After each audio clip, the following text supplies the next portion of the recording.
so they can watch what may be television's last grand miniseries, War and Remembrance, starting Sunday at 8, 7. Anyways, I get all my weekends off, holidays too. I don't do windows, I don't scrub floors, and I ain't fixing to do no sewing or mending or patching. What exactly do you do? Well, I tell you, I don't mind shooting varmints, and I'll cook 'em up for you. You ain't lived till you've had my possum surprise. I think she's smoking it. Mrs. Debberschmidt, tell me, have you ever had any experience around, well, you know, people?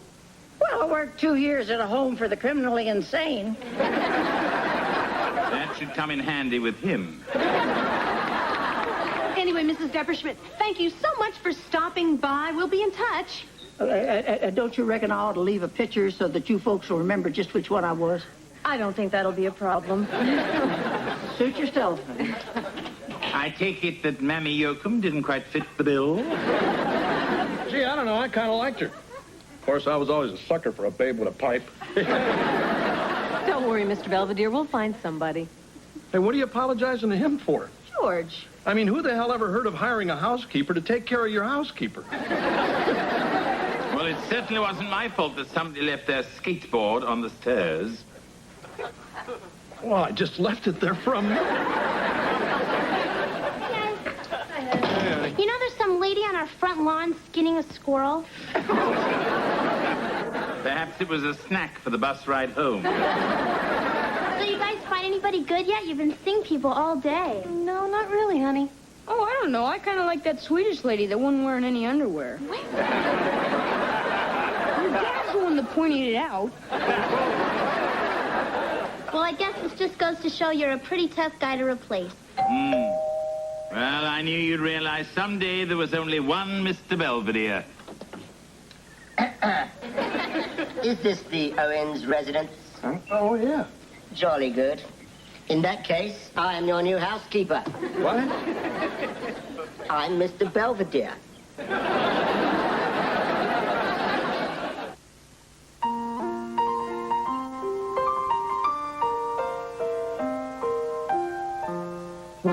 Streaks on the china never mattered before. Who cares when you drop kicked your jacket as you came through the door? No one glared. According to our new rivals, life is more than mere survival, and we just might live the good life yet. Excuse me, but did you say your name is Belvedere? Yes, Galen Belvedere. And do you two know each other? Yes, we're cousins. Looks like the family only comes in 2 sizes. Mr.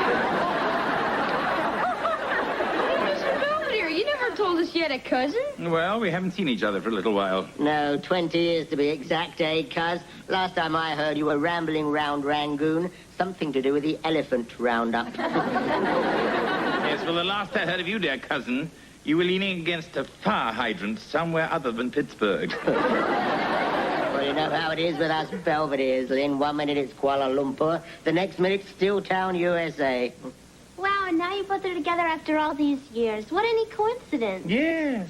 A small world. It is with you in it. Hey, this is great. Now we've got 2 Mr. Belvederes, and they're both snotty. Yeah, lucky us. I take it, Mrs. Owens, that the position of temporary housekeeper is still open. Well, Actually, the position has already been filled. It has? Well, I thought Mrs. Debberschmidt had impeccable qualifications. Huh? Like what? Well, I thought she looked very nice in burlap. Well, that's all right, Cousin Lynn. I understand. I'm sorry to have troubled you. Hey, wait. You're not going to just throw your own cousin out on the street, are you? Absolutely. Ta-ta! Mind the curb. Belvedere, I'm surprised at you. Don't be upset with my cousin, Mrs. Owens. He only has your best interests at heart. I'm afraid Lynn knows me for what I really am. An obstinate, opinionated, know-it-all snob. Gee, that'd be a switch. ridiculous, Galen. You're not going anywhere. You're going to stay here and take care of us and get reacquainted with your cousin, and I don't want to hear another word. Not even help?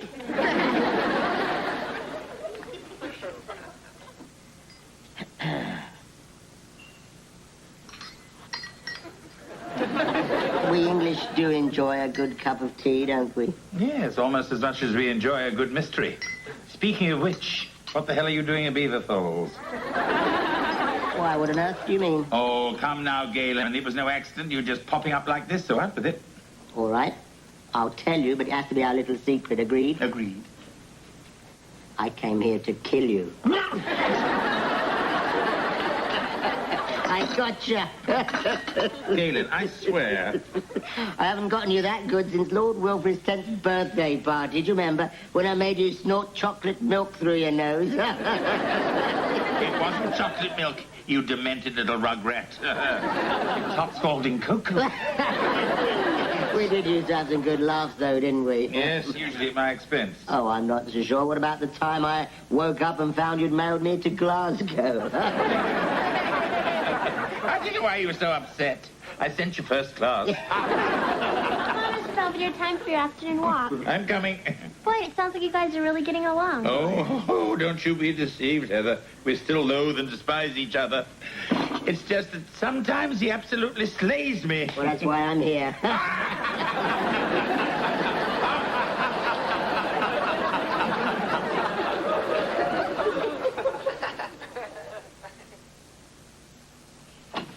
That's it. I've had it with her. It's Becky's birthday, right? And I've been racking my brain for weeks trying to think of something really great to get her. And then it hits me. She loves to bowl. Perfect. So I get her this, and what does she do? She heaves it at me. Says it's unromantic. Now, does this look unromantic to you? You obviously felt this gift was novel and somewhat endearing, while she was probably hoping for something more personal and sensitive. I certainly wouldn't let my pride get in the way. Perhaps a dozen red roses stuck in the finger holes here might work wonders in softening your fair lady's heart. Hey, that's great. Who the hell are you, anyway? I'm Mr. Belvedere. Oh. Boy, that diet must really be working. Good morning, Galen. Good morning, Cousin Lynn. I trust you slept well in the drawer Mrs. Owens prepared for you. Well, not really. It was your underwear drawer. I woke up in a pair of your boxer shorts, thought I was at a lawn party. Good morning. Good morning. Hey, what's that smell? This is breakfast. We have English bangers, Irish oats, and Scotch eggs. I call it my Empire Strikes Back buffet. You're wasting your time, Galen. The Owensism or the Pop-Tart mentality. Well, that's because it's the only stuff you eat. Yeah, big guy. You haven't made us a hot breakfast in a month. Well, I have been under the weather. Oh, no. We're under the weather. You're blocking it. If you'll excuse me, I'll be in my room. How are you going to get there? Freight elevator? This fun is contagious, isn't it?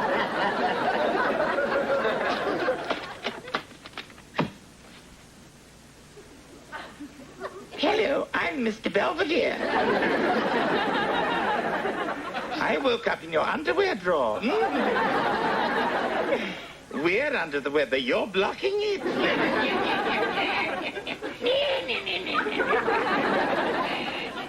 Evening, Cousin Lynn. I made you some nice hot chocolate.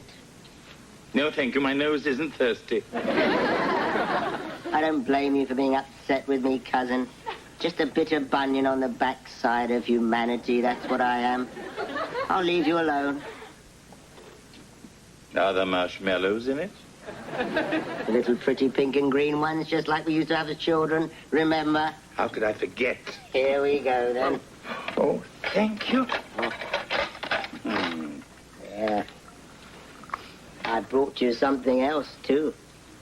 Mrs. Higginbottom's bedtime tales. I remember Grandma Georgina used to read them to us both. I'll read one to you if you like. Oh, would you? Let's see if we can find a good one, shall we? Mm-hmm. Ah, here we are. The Giant and Jeremy Crumb. That's funny. I don't remember that one. Oh, you will. Once upon a time, there was a tiny little man named Jeremy Crumb who lived in a pumpkin shell. Jeremy worked very hard at the thimble factory, but when he came home at night, he was very sad, for he had no true love to call his own. Then one day, Jeremy met the fair maiden Jane. Jane was tall and beautiful with hair like spun gold, and she loved little Jeremy, even though he only came up to her tuchus. Then the big fat giant from the land of lard showed up.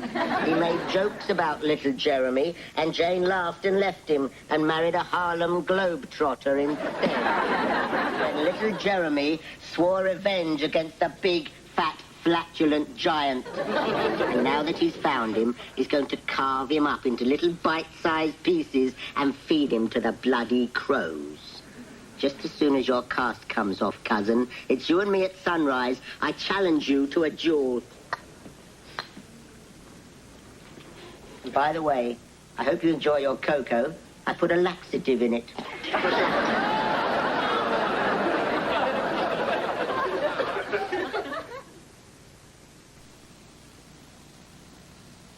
Good morning. Hey, honey. Morning, Mrs. Owens. Can I get you some breakfast? Oh, no, thanks. I'm in kind of a rush today. I have a job interview. Hey, that's great, Mom.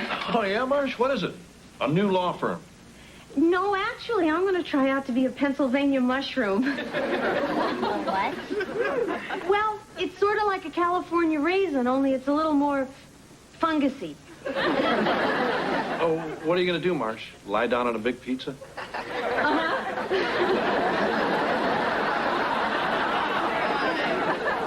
Dad, do you think Mom's getting enough oxygen? I wouldn't be too concerned. Some people just take a little longer to find themselves than others, but when they do, they approach life with a whole new sense of vigor and enthusiasm. Morning, Cousin Lynn. Breakfast. I'm not hungry. Oh, come on now. I made your favorite, fried oysters and potatoes. Oh, yes. A Hangtown fry. Very amusing, you twisted little troll. Hey, what's the matter, big guy? You seem a little edgy this morning. It's nothing. I'm fine. Well, your legs sure must be getting better. I must have heard you clump into the bathroom 500 times last night. Yes, well, my new Reader's Digest came in yesterday. Besides that, my legs all swelled up again, so there. Now, come on, guys. We're going to be late for school. Yeah, take it easy, Mr. Belvedere. Yeah, big guy, don't let things get you down. And remember what they say, cousin, today is the last day of the rest of your life. No, that's not it. You mean today's the first day of the rest of your life. Oh, yes. My mistake.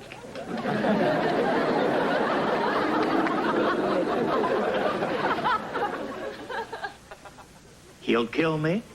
He'll kill me now. He'll kill me. Hey, Mr. Belvedere. You know that idea you gave me yesterday about the flowers and the bowling ball and stuff? Well, I did it, and it worked great. Becky went absolutely nuts.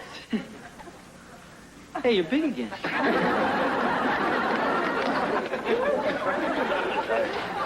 We're home. I see that. It was great, Mr. Belvedere. Galen picked me up from school, and we went to this neat medieval surplus store. Look at all the stuff we got. We got these neat dueling pistols, some swords, some ninja Death Stars. We even almost got a flamethrower. Unfortunately, they didn't have a pair. What a pity. I was beginning to feel a chill. Come on, Galen. Let's go out and try out the crossbow. Galen said he can shoot the wings off a fly at 200 yards. Just imagine what I could do with a larger target. And just think what I could do with a can of Raid, you rancid little witch. Take that, you cretinous carbuncle, and that. Hey, Mr. Belvedere, what are you doing out here? What happened to your cast? I took it off. But your leg isn't better yet. Well, it's not perfect, but it'll do. Huh? Do what? Wesley, tomorrow morning at sunrise, my cousin Galen and I are going to have a duel. A duel to the death. Ah, come on. You expect me to believe that? Not really. Good night.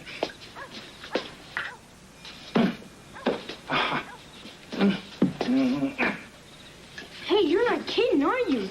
You guys are really gonna do it. I'm afraid my cousin's convinced that I slighted him some years ago, and now he demands satisfaction. But you can't fight Galen. He's better than you. I mean, he's little and fast, and you're big and...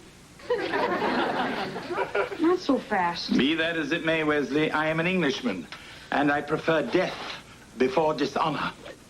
Yeah, but... Now, if you'll excuse me, I have to try and figure out this thing.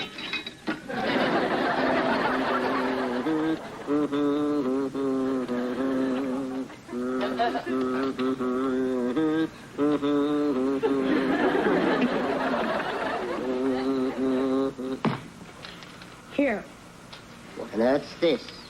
a bus ticket. Oh, my. All the way to Akron.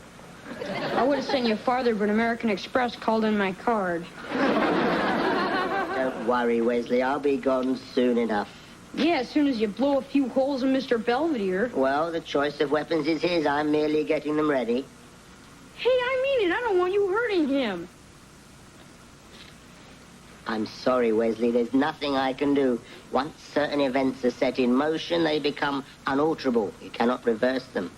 I'm talking about man's destiny and the forces of the universe. Yeah, well, we'll see about that. The forces of the universe haven't been up against Wesley T. Owens.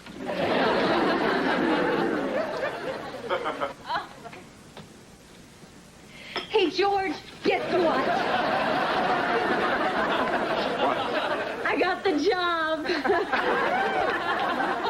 So, how do I look? Like a mushroom. You really think so? Only trouble is my stem is so tight I feel like I'm wearing a straitjacket. Maybe you better get used to it.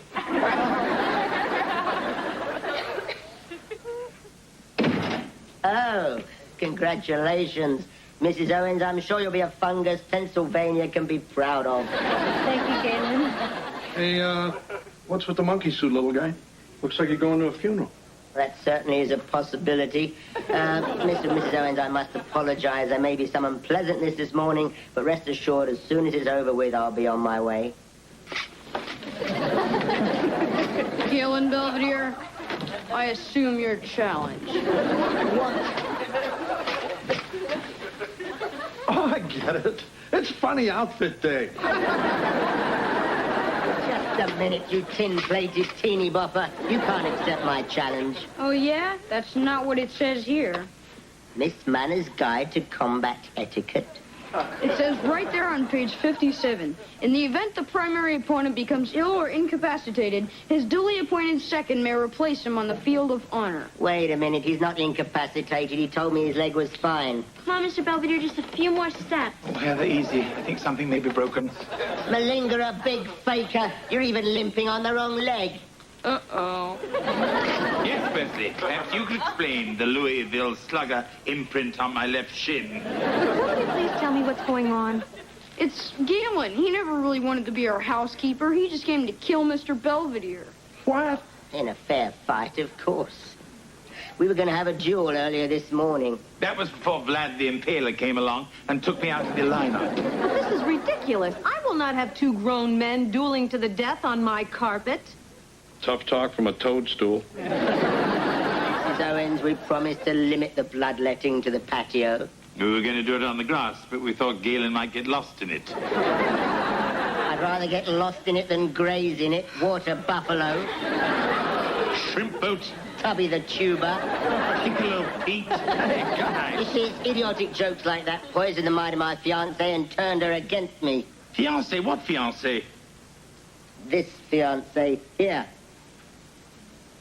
You were engaged to Gail Storm? Gail Storm, that's Gwendolyn Fitzmaurice. Fitzy, that's not Fitzy. Fitzy had red hair. No, she didn't. Yes, she did. No, you're thinking of Wanda Grigsby. She had red hair. Oh, Wanda had no hair, you little twit. She lost it at that Thresher demonstration, remember? Oh, yes. But all I know is I was going to marry somebody, and then you waddled over and ruined the whole thing. Wait. That's the Guy Fawkes dance. You mean that grog-guzzling fiasco way back in '63. So you do remember. I remember pulling off Lady Ashley's leg. I'm just asking her to marry me. Oh, really? You told me you were climbing for coconuts. Whoops. You mean I almost got killed over some babe you guys can't even remember? Yes, and I appreciate that. Yeah, but that's not the point. It's not. No, all my life this man's been insulting me, belittling me, treating me like some kind of freak. I demand satisfaction. Very well, Galen. If you insist upon this madness, I'll do my best to accommodate you. Fine. But before we draw a bead on one another, I think you should know that it was never your size that inspired my insults, but your stature. What? You are the most aggravating person I know. Achievement for achievement, exploit for exploit, insult for insult. You have managed to one-up me my whole damn life, and it makes me so mad I could spit. Oh, sorry. And all this time I thought it was because I was little. Galen, you're the biggest pain I know. So does this mean you guys are calling the duel off? Are you kidding? I wouldn't miss this for the world.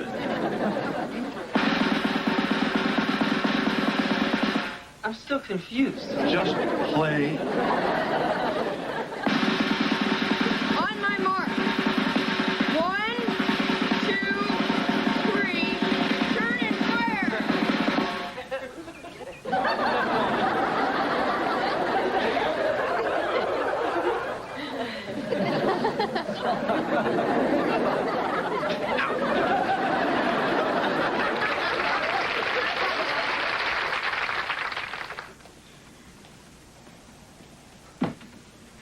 Well, Cousin Lynn, I'll be off now. So soon? The family will be sorry they missed you. Oh, I'm not so sure. I think they're pretty happy with the Belvedere they've got. And where are you off to now? The road to Mandalay? Timbuktu? Akron, actually. Somebody was kind enough to give me a ticket. I hear it's the bowling capital of the world. Yes. Perhaps you could get a job there as a pin. Well, I'll be going. Needn't see me to the door. I won't have to see you at all after tonight.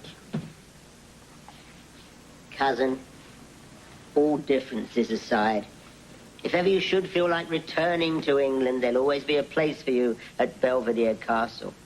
I appreciate that, Galen. Truly. Just give me 2 weeks' notice. I'll have the drawbridge reinforced. Doodly-pip.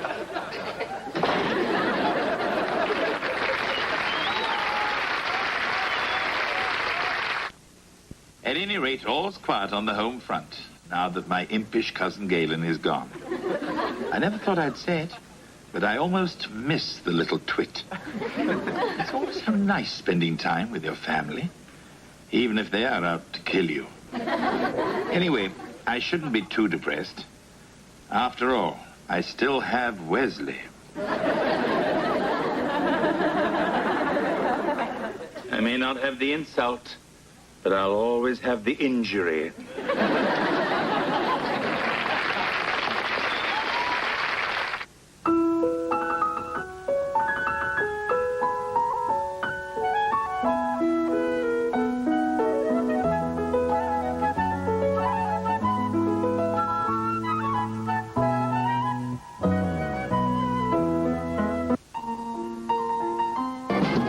Critic Tom Shale says it's tremendous television. We may never see anything like it again.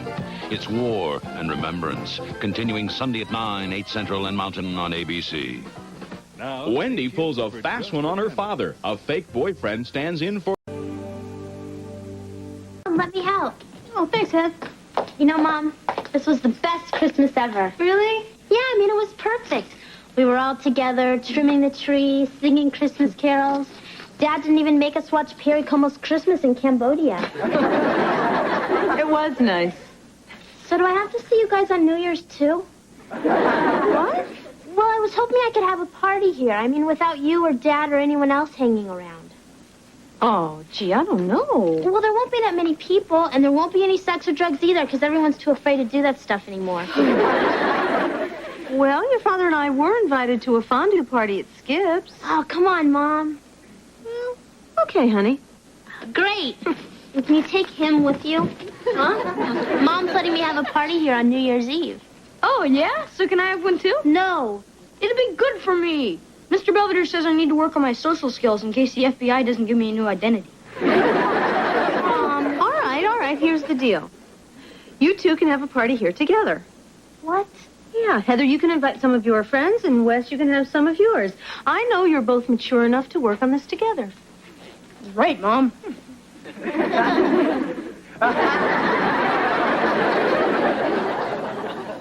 Okay, so at the store we gotta get potato chips, bean dip, paper hats for my friends, paper bags for your girlfriends, noisemakers, balloons, and cherry Kool-Aid. Hey, this is supposed to be a sophisticated party. We're not going to drink Kool-Aid. Well, we need sun to mix with the vodka. I'm kidding. It's just to fill up the balloons. Hello, children. Hey, Mr. Belvedere. Hey, Mr. Belvedere, can you think of anything else we need for our New Year's party? Yes, earplugs for me. But you're not going to be here. Yeah, it's New Year's. Your Mambo Club always has a party down on the wharf. Oh, I'm afraid it was discontinued after last year. Huh? Things got a little wild. Our conga line got out of control and injured 5 stevedores. Come on, Mr. Belvedere. Do you really want to start the new year with people like us? Certainly. Then I'll know the rest of the year can't get any worse.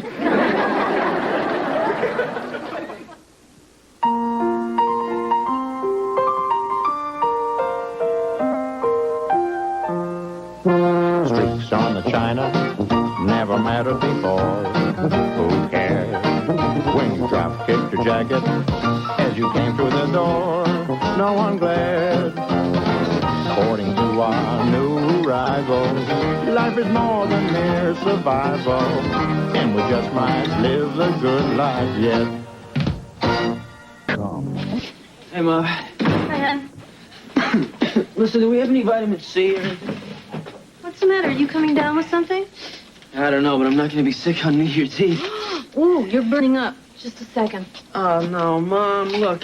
I'm just going to take a few of these, and then I'll be...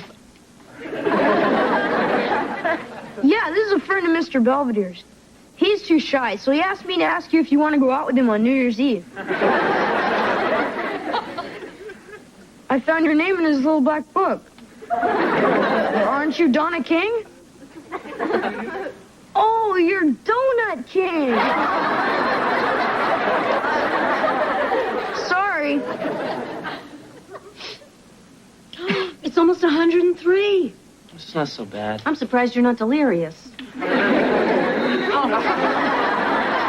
on, young man. You march yourself right upstairs and get to bed. Hey, I don't even live here anymore. Well, I don't care. If you keep running around in this weather with a fever, you'll wind up with pneumonia. Hello, Kevin. Oh, Mr. Belvedere, would you please fix up Kevin's room? He's going to be needing it. But I was promised once they left, the children weren't allowed back anymore. He's only going to be here till he gets better. Oh, come on. Upstairs. Yes, Mommy. Oh, well, can you wait till after New Year's to get your hip replaced? Yeah, I understand. Thanks. So? I can't find anybody. Oh, well, if we don't find him a date quick, we're going to be stuck with him. Hey, how about Broomhilda? You know, the Huffnagel's new housekeeper? She's not too old, and she's got that snotty look Mr. Belvedere likes. Oh, yeah. But how are we going to get them together?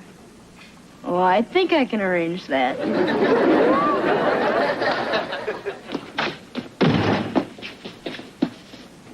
If anyone asks, I've been with you for the last 10 minutes. Only 10 minutes? Then I can assume it wasn't a bank job. I didn't do anything. I know you're in there, you little beast. That doesn't sound like the Avon lady.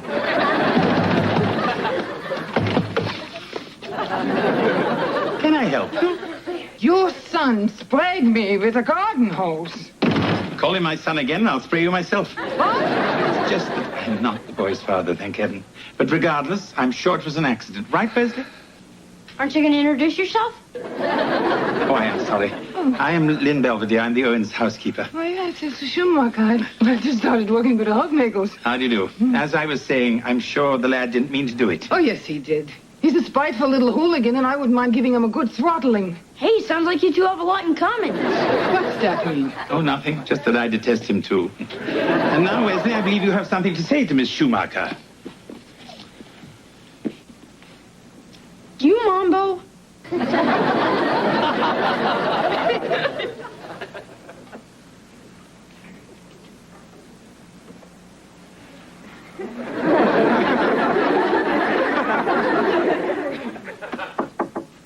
father and I are leaving for the party now.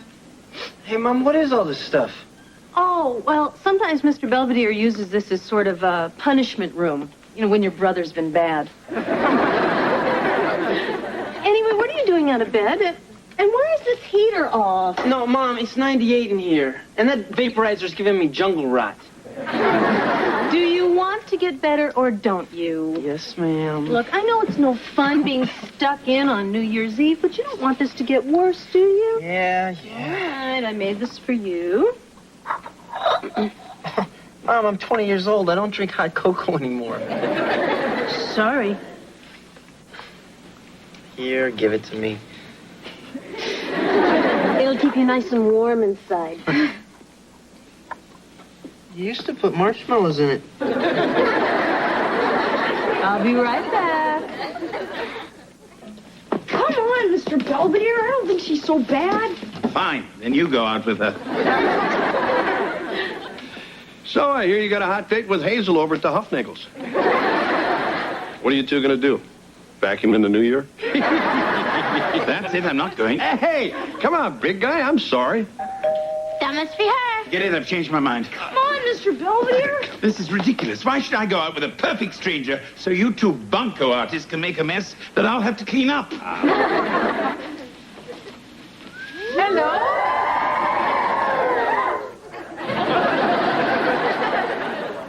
Well, as long as she's here. Shall we?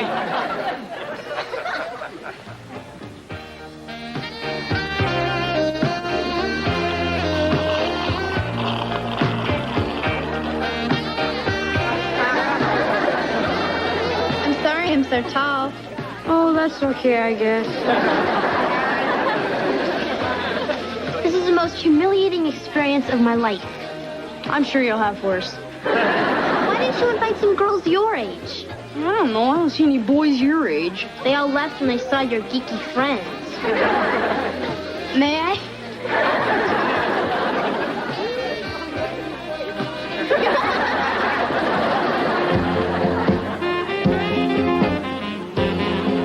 So my pediatrician says I'm out there growing. That's great. Excuse me. Isn't it midnight yet? Don't worry. You'll know when it is. Why, you're not doing anything gross or disgusting, are you? Hey, relax. If you'll excuse me, I have to go check on the frogs. Oh, sorry. That's okay. I'm Cindy. I'm Kevin, and I'm no longer contagious. Oh, you're Heather's big brother, right? Uh-huh. So, if you want, maybe we could go back up to my room and share a bottle of NyQuil,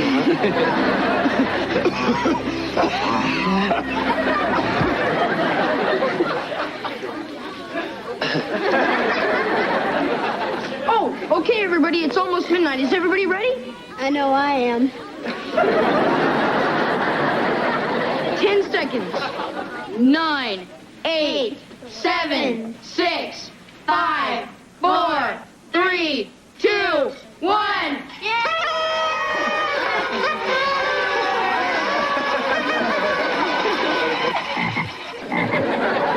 One frog? He's just faster than the rest.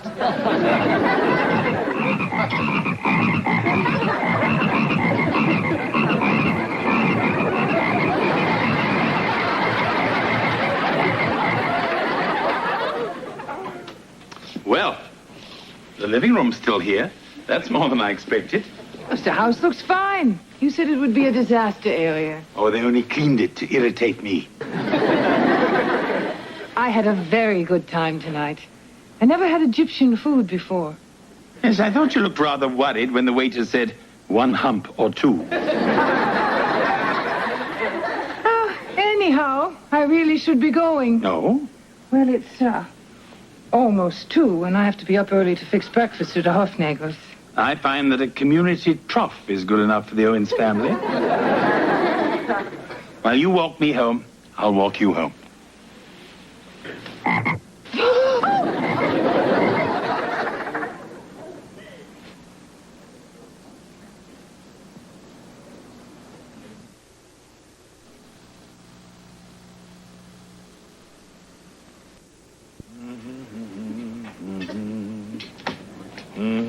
Hey. Happy New Year, Dad. Give me that. And your father's feeling a bit under the weather this morning. You mean he tied one on last night? Mm-hmm. So is the car in the Hufnagel's pool again? No, because I was the designated driver. So, how'd your shindig go? Great. Yeah, Wesley was a designated moron. More French toast for anyone? Yeah, it's quite a spread, big guy. Yeah, Mr. Belvedere, you really didn't have to make fresh apple juice. Oh, once you've climbed the tree, the rest is easy. I'm done. Oh, thank you, Wesley. So what's with you, Mr. Belvedere? I've never seen you in such a good mood before. Well, I'm usually not when you're around. Just kidding. You're a delightful little scamp. I think he had one ho-ho too many. Well, I trust everyone kicked off their new year in good style. Yeah. So how about you, Mr. Belvedere? How was your date? Oh, you know, the usual.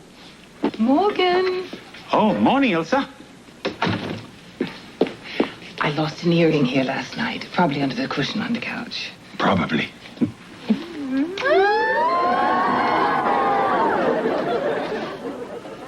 I mean, the usual for me.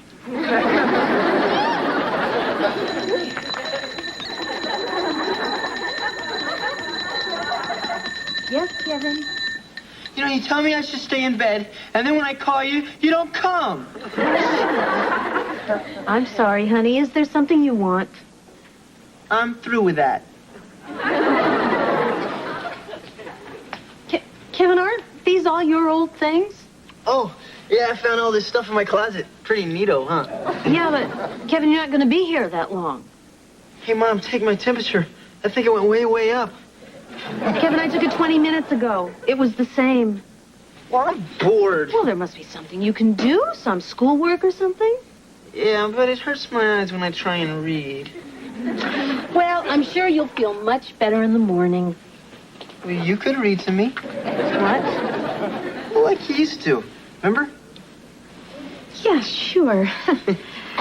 All right, what'll it be? European history or abnormal psychology? No, this one. The Cat in the Hat? By Dr. Seuss.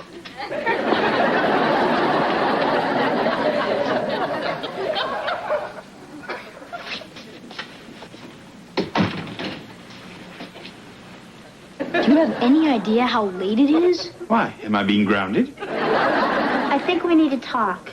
I'll have a nice chat. I'm going to sleep. Come on, Mr. Belvedere. Very well. We want to know what's going on between you and Miss Sexmacher. It's Schumacher. Look, you've been missing meals, staying out at all hours, doing God knows what. You've got us all worried sick. I'm sure Miss Schumacher's real nice, but maybe you're going a little too fast, getting too involved with her. Yeah, we think you should start seeing other housekeepers, too. Look, both of you, I'm deeply touched by your concern. But I'm a grown man, and I can handle these things fine by myself. I can assume then you're taking precautions? What exactly do you mean by that? I'm not sure, but I hear they're very important. Good night, children. Hey, watch this. Depth charge. Dive, dive. That's great, Kev. Wesley, finish your eggs. You'll be late for school. Okay. More maple, Master Kevin? Sure. I don't have to go to school because I'm sick. Yes, we know.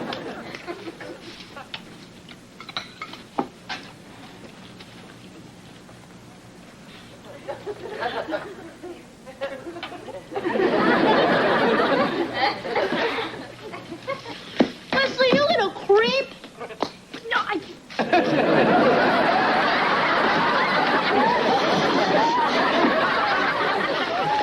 What a lovely view.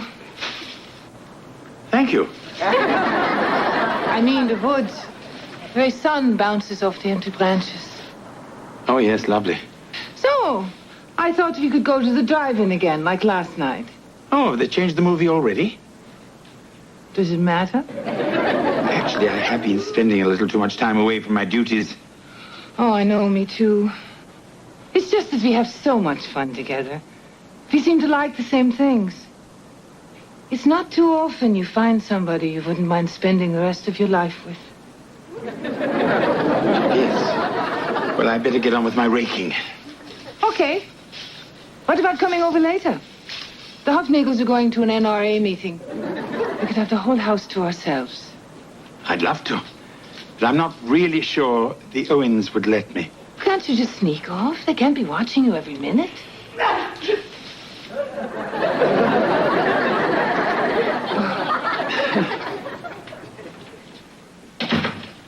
Set the dinner table, please. Sure.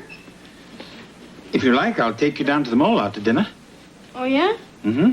We can go and see that horror film based on your memoirs. Aren't you going over to the Hofnagels tonight? No, Wesley. Why not? Actually, I may not be seeing Miss Schumacher as frequently as before. Oh, she dumped you, right? I simply decided we were getting a little too involved and that we should slow down a bit. Didn't a certain somebody already tell you that very same thing? Yes. But he was a little smack-faced toad, so I didn't listen. So did she take it okay? Yeah, quite well. It's a good lesson for you, Wesley. How to handle a delicate situation in a mature and straightforward manner. Lynn! Oh, God, hide me. I thought you told me. I left a note. Hide in the basement. No, that's the coward's way. Oh, Lynn! See you later. Is Mr. Belvedere here? Oh, no, he was deported this morning. Hey, Wes. Miss Sexmacher. Where's Belvedere? Remember, Dad? Those two guys came and dragged him back to England. Huh? Remember? Something about a couple wives back in Bristol? Oh, yeah, them. I don't understand. I haven't gone anywhere, Ilsa. Hey, she was buying it. I appreciate your moronic attempt to protect me. But I should handle this myself. Come on, Wes.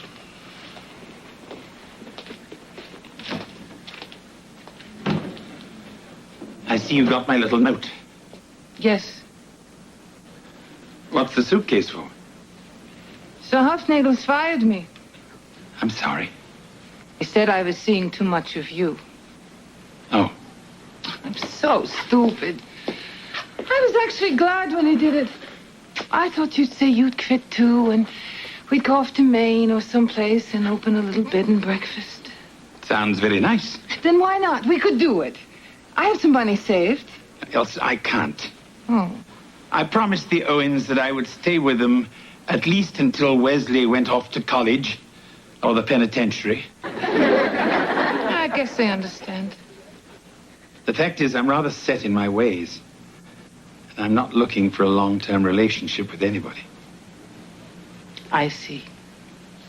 It's just that every New Year's, my youth becomes a more distant memory. For a moment, you made me feel young and vibrant and alive. But now I'm exhausted. Thank you. Well, I've got a bus to catch. However, I'm certain that someday, somewhere, we'll see each other again. Sure. take care of yourself. You too.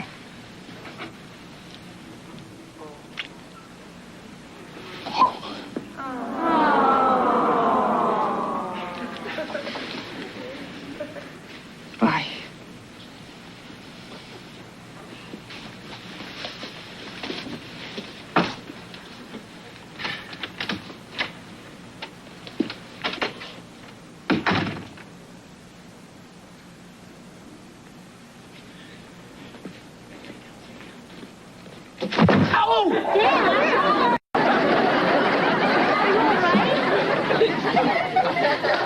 Hey, man. Hey, where's my hot cocoa? Downstairs in the jar. What are you doing? Packing your clothes. What for? We want you out. But I'm still sick. Tough. Oh, that's real nice. Kevin, I don't know what's happened, but ever since you've been in here, you have turned into a bratty little 14-year-old. Oh, yeah? I mean, I guess it's all that children's cough syrup. Oh, look, honey, I know how nice it feels to be protected and not have to worry about school or finals or reality. Yeah, and I guess it was nice having somebody take care of me, just like they used to. I guess I forgot how nice that was, too. Well, I'll just pack my stuff up. Sure, honey. I just want to finish one more chapter. All right, I'll do it. Oh, no, Mama. You don't have to read to me anymore. Anything for my little baby. Rex felt his insides begin to throb as Jennifer let drop her lace negligee to Finish Dr. Zeus.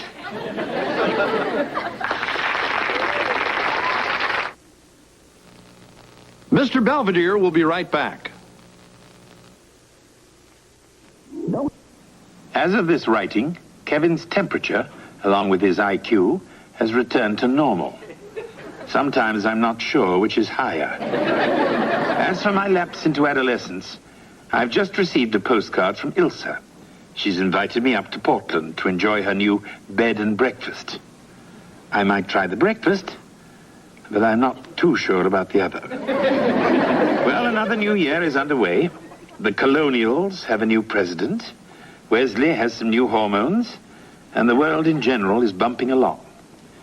But the most important thing is, I'm still here.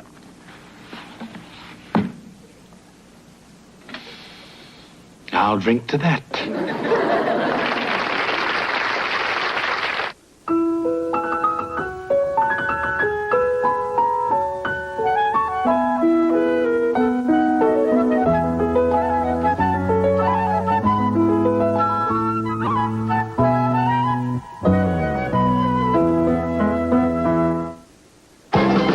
Later tonight on Nightline, the death of Japan's Emperor Hirohito, from divine ruler to figurehead. One question plagued him to the end. Good morning, everybody. Good morning, sir. Do I know you? Probably not. Mom, this is James Montgomery. You know the little boy I babysit for on the weekends? Oh, yes. It's very nice to meet you, James. The pleasure is all mine, ma'am. A well-mannered child in this kitchen. I must call Ripley's. James' mom was called out of town, so I told her he could stay with us for the next week. Oh, that's nice, dear. What?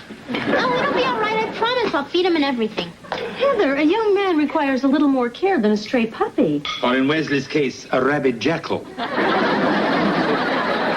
You really should have discussed this with Dad and me first. Oh, don't worry, Mrs. Owens. I'm sure James is a polite young man. If not, we can always tie him under the porch and feed him table scraps.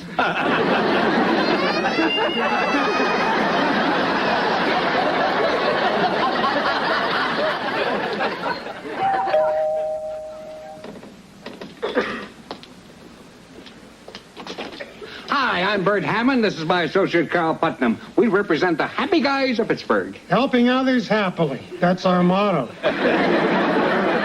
Well, you can help yourself right out of here. The last time I saw you guys, you tried to drag me into some devil worship thing. Our little Halloween party may have gotten a wee bit out of hand, but we've cleaned house. Yeah, now you won't find so much as a deviled egg. Who's here? Marcia, you remember the happy guys, Bert and Carl? Oh, yes. Tweedledee and Tweedledum. This guy slays me. Doesn't he slay you, girl? Well, it's easy for you to say, Bert. You're not Tweedledum. Won't you come in and sit down? Oh, well, thank you. Now, I don't want to alarm you folks, but there's a mad criminal on the loose, and he's attacking the women of Beaver Falls. What does he do? He steals their high-heeled shoes. It's no laughing matter. Well, last night he stole my wife's best open-toed pumps.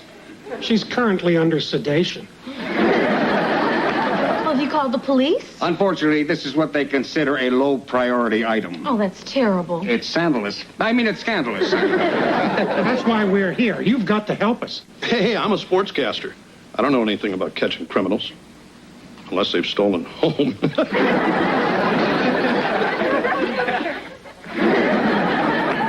Anyway, George, old pal, we need your house for our meetings. What meetings? Tell him, Bert. We formed our own neighborhood protection group, the Guardian Happy Guys. We're going to make the streets safe for decent human beings. I think I better warn Wesley.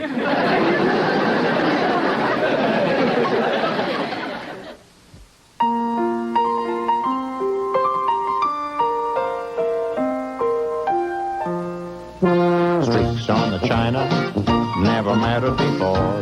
Who cares when you drop kicked your jacket as you came through the door? No one glared. According to our new rivals, life is more than mere survival, and we just might live a good life yet. At this straight, you're telling me you've never had detention? That's correct. Although I once had to stay after school to accept a good conduct medal. Where'd you find this geek, Wesley, you can't speak to James that way. Most people do. Wesley, James will be staying with us for 1 week. Surely you can impersonate a human being for that long? What's that supposed to mean? It means quit acting like a jerk. Actually, Miss Heather, a jerk is a dull or stupid person. Wesley seems to be neither of those. I'm afraid you've misspoken. You know, kid, you may not be a total zero after all. Well, you can certainly learn something from him. Maybe he can learn something from me.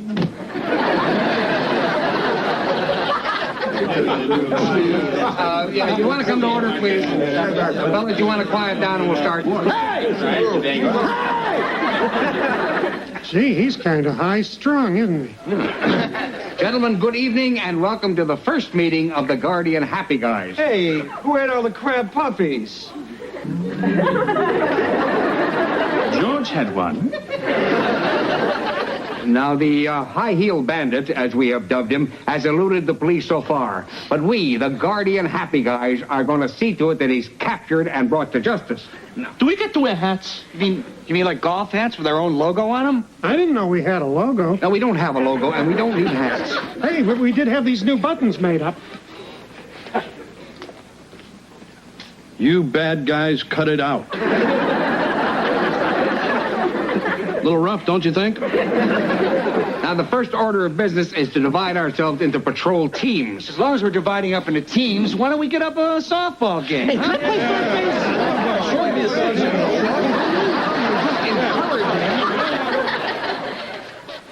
Hi, Mom. Oh, hi, honey. Come over here, give your old mom a big hug. Where's everybody? Your sister and brother are upstairs watching TV. Daddy and Mr. Belvedere are in the living room forming a vigilante group. And I have been exiled to the kitchen, so I'm doing my nails. Dad and Mr. Belvedere are doing what? Oh, they're having a meeting with that group of happy guys to track down the high-heel bandit. You're kidding. Take a look. Why are they marching around 2 by 2? I think they're doing the Virginia Reel. Mom, Mr. Belvedere's dipping Dad.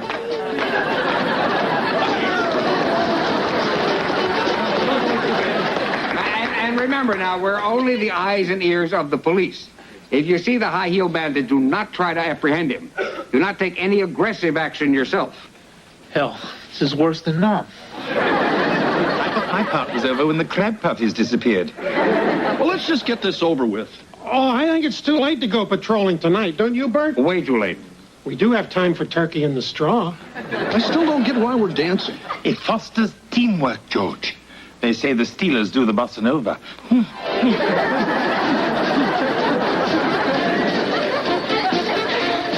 Now pay attention, kid. Maybe a little of the Owens magic will rub off on you. What's this? Hot water bottle? If you're not even going to try, we'll stop this lesson right now. Sorry, I promise I'll try to think meaner. Good. Now what you have here is your basic whoopee cushion. You place it on the principal's chair right before assembly. Then when he sits down after the Pledge of Allegiance... That's not very nice. Exactly. Now check this out. Even I know that. That's a rubber snake. Wrong. It's the real McCoy. But serpents are not indigenous to the Beaver Falls area. They are now. Quick, put him under that magazine on the chair. But that's Heather's magazine. Won't she be startled? At least. Hey, Wes, have you seen my 17 magazine? I believe it's over there. Thanks, James.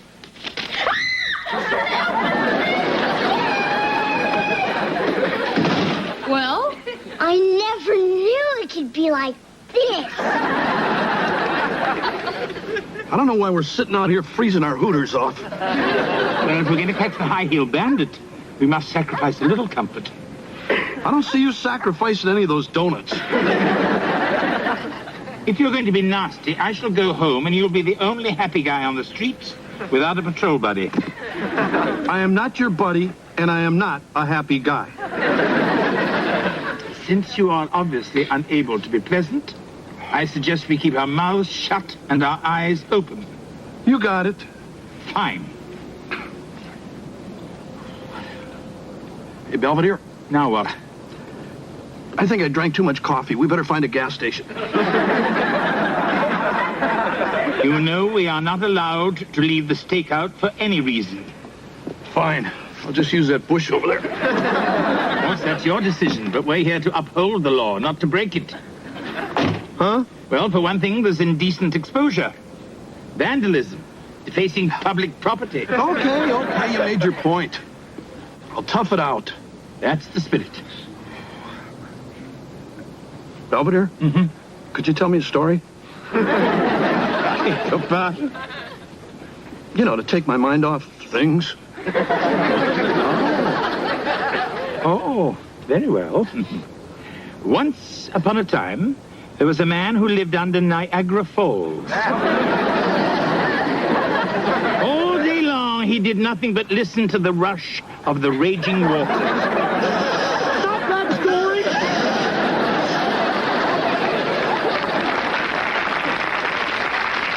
Stay tuned for Shock Fear Theater. Tonight's presentation, The Killer Bra Strap in 3D.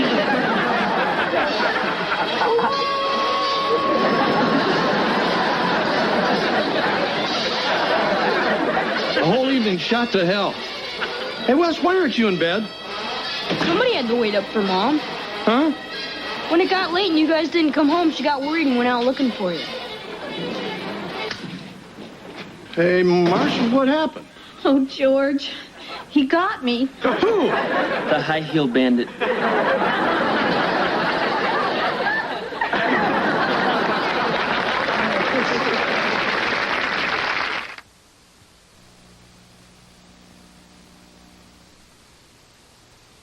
All of a sudden, I feel something in my back, and a voice in my ear says, "Give me those pumps or I'll pump you full of lead." What happened then? This is the worst part. I gave him my brand new snakeskin pumps. I paid $350 for them. You what? Down from $500? Oh, George, don't be angry. I've been violated. Well, so have I. Folks, I'm trying to make a report here. Sorry. I'm just sick about this. Hi, I'm Bert Hammond. This is my associate, Carl Putnam. We represent... Just get in here. We came right over as soon as we heard about the missus. Yeah, we picked up the police call on the scanner in my car. Oh, by the way, your car's being towed. You know, you guys are supposed to be in charge of getting this dirt bag off the street. Now, I want to know what you're going to do about this. Ooh, he's got spunk, Bert. Yeah, real spunk. Have you ever considered becoming a junior happy guy? Look, I'll do whatever I can to catch this jerk. Yeah, we do need to take stronger measures. I'd say this calls for another meeting. Maybe we should have it here. Tomorrow night, 8 o'clock. I'll be here. I'll bring the accordion.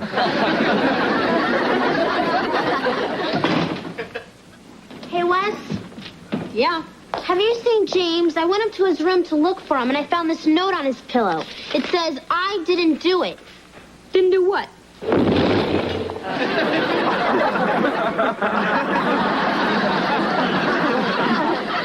Wesley, I hope you have a way of putting this chicken back together.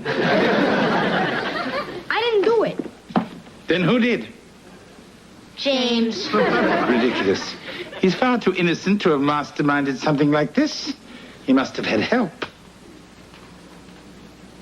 Hey, all I did was show the kid a few basic moves. Can I help it if he's a natural? Wesley, you're poisoning his mind. I forbid you to teach him anything else. Okay, but he's tasted success. You'll probably be hearing from him again. Now, if you'll both excuse me, I am going upstairs to change. I seem to have fouled myself. Mr. Belvedere! Oh, Mr. Belvedere, I need you! Mr. Belvedere! What is it? My hands are rather full. Oh, dear. You have to help me find James. First, we must find Lady Clairol. That pint-sized Al Capone put blue dye in my shampoo. No doubt after you put Pop Rocks in my souffle. This is all Wes's fault. I'm gonna pound him right after I smack James bald-headed. Good Lord, Wesley, what have you done? Nothing yet. Then what's that? What's left on my new 10-speed? I told James he could write it. Apparently he rode it through hell. Wesley, you created this monster. You have to stop him.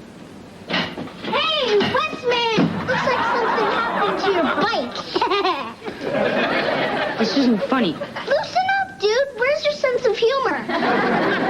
Gone up in smoke. Hey, Tubbs, your beach ball's lopsided. They call me Mr. Tubbs. James, I want you to quit acting like this. What happened to that sweet little kid I used to babysit? That geek? He's history. By the way, I love what you've done with your hair.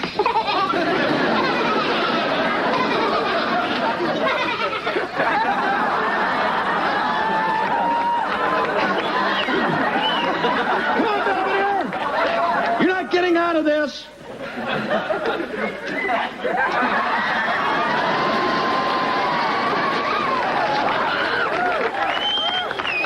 I couldn't find a bag to match my shoes. My, don't we look lovely this evening? Knock it off. Let's just get this over with. All right, you are, cutie. Gentlemen, or perhaps I should say ladies. Not to me. This gives new meaning to the word dragnet. Now, for everyone's protection and safety, we'll work in pairs. By strolling the streets as women, we'll catch the high-heel bandit right where he lives.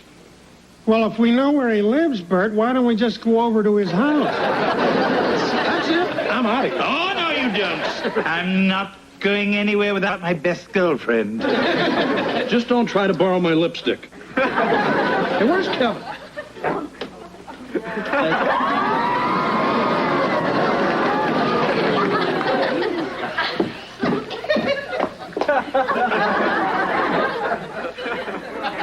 Kevin?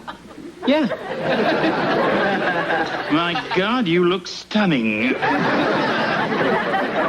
I know I can't help it. Gee, kid, couldn't you have gone a little easier on the eyeshadow? Not according to Cosmo. Well, you better be careful. You could get picked up. Hey, Dad, that's not funny. You are wearing your own underwear, aren't you? Of course I am. That explains the visible panty line. Let's go. Now, Remember, if you sit down, keep your knees together.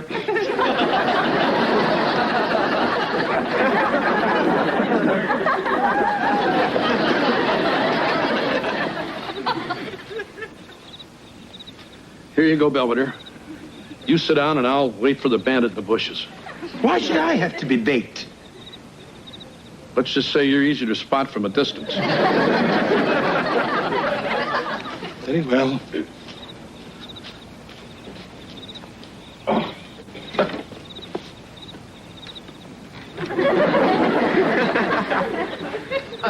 George, what should I do if the bandit tries to accost me? Play hard to get.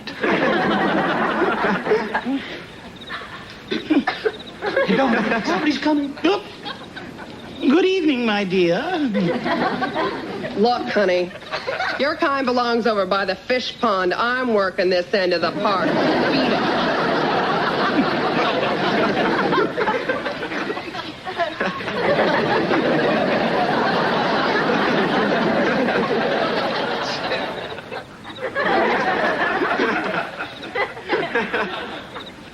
Evening, miss. Good evening, officer. A little late for a lady to be out by herself at night. Oh, I'm not afraid. You should be. And there's some nut running around stealing women's shoes right off their feet. Oh, silly. Nobody would want my shoes. I guess you're right. Still, yet I think about going home. Thank you, officer. I will.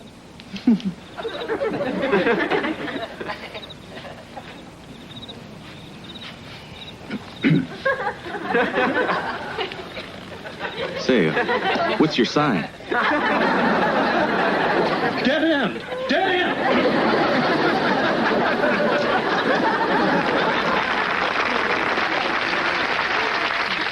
Well, that was a big bust. How do women keep from freezing to death in these things? Well, at least you weren't hit on. God, men can be such animals. Tell me about it. Good evening, gentlemen. Well, where have you been, Bert? I'm afraid I have some bad news. The high-heel bandits struck again while you were out on patrol. What? Where? Over by the dairy. The one place we didn't have a team. I think it's time to try the police. No, don't do that. I told you they're not interested. Besides, we can handle this by ourselves. I'm not wearing any more girdles. You should have tried one with a tummy tamer. Hey, if you're so sure we can get this guy, how come you didn't dress up and go on patrol with us? Well, somebody's got to run the operation, and it should be the one who knows the most about the crimes. Yes, you do seem well informed about the high-heel bandit. Well, let's just say I understand him. Perhaps you can tell us how it is that he knows exactly where or when we're patrolling. Maybe he's psychic. Or maybe he's Bert. Oh, you're crazy. You take that back. Bert never stole anything. Oh, really? Who told us first about the high-heel bandit? Bert. And who told us not to go to the police because they wouldn't be interested? Bert. And who's the one who's most obsessed with the shoe collection of the high-heel bandit? When the rest of us wouldn't know the difference between a Harache and an espadrille. Well, any fool knows that a Harache is a woven flat-heel sandal, while an espadrille is a canvas wedgie with a rope sole. How could you do it? I didn't. I couldn't. I have this cane. You never had a cane before. Get it! No, fellas, you gotta understand. You gotta give me a chance to explain this. You see, I was a shoe salesman for 35 years. It's in my blood. I can't help myself. I'm sick. I promised to get therapy. Will you guys let me off the hook? No.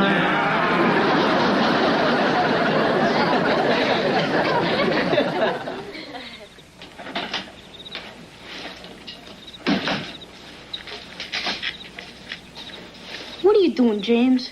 Making sure there's one less bird bath in the world. You can't blow up the Huffnagel's bird bath. Somebody might get hurt. Somebody might get hurt if they don't get off my case. Look, kid.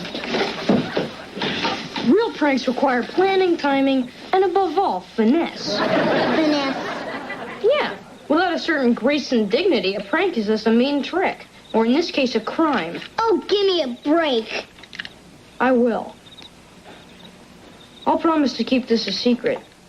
But you have to promise to stop acting like me. It's too late, Wes. I've seen the other side of the mountain. If I rat on you, you're going to be seeing the other side of a set of bars. Do you do that to me? Try me. Okay. You win. Want me to show you how to disarm it? Hey, this is the king you're talking to. Ready to go home, James? Sure, Heather. Okay, let's hit the road. Could I have a moment alone with Wesley, please? Okay, I'll just put your bags in the car. Good. Thank you, Wesley, for almost an enlightening stay. The enlightenment was mutual. Guess I'll see you. See ya. Are you sure you disconnected that detonator correctly? Hey, piece of cake. Good.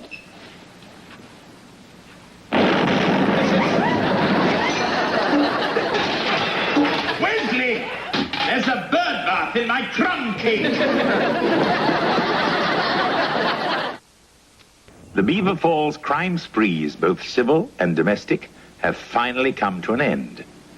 With only Wesley's demented tricks to fear, it's almost like being on holiday. But the high-heel bandit was let off with a fine and a stern warning to steer clear of ladies' footwear and the feet on which it gathers. My part in his capture has left me with my dignity only slightly askew. Others were not quite so fortunate. Come in. Mr. Belvedere, can I borrow a pair of gloves until the crazy glue wears off?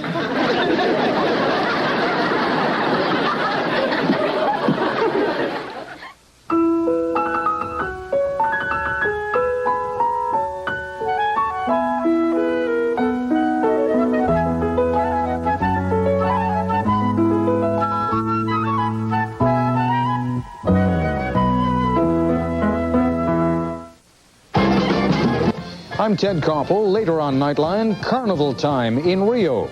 But with inflation at 1,000%, there's not much to celebrate. That's our story tonight. Sunday at 7, limber up sports fans for a Frisbee hoop toss and the smallest indoor ski.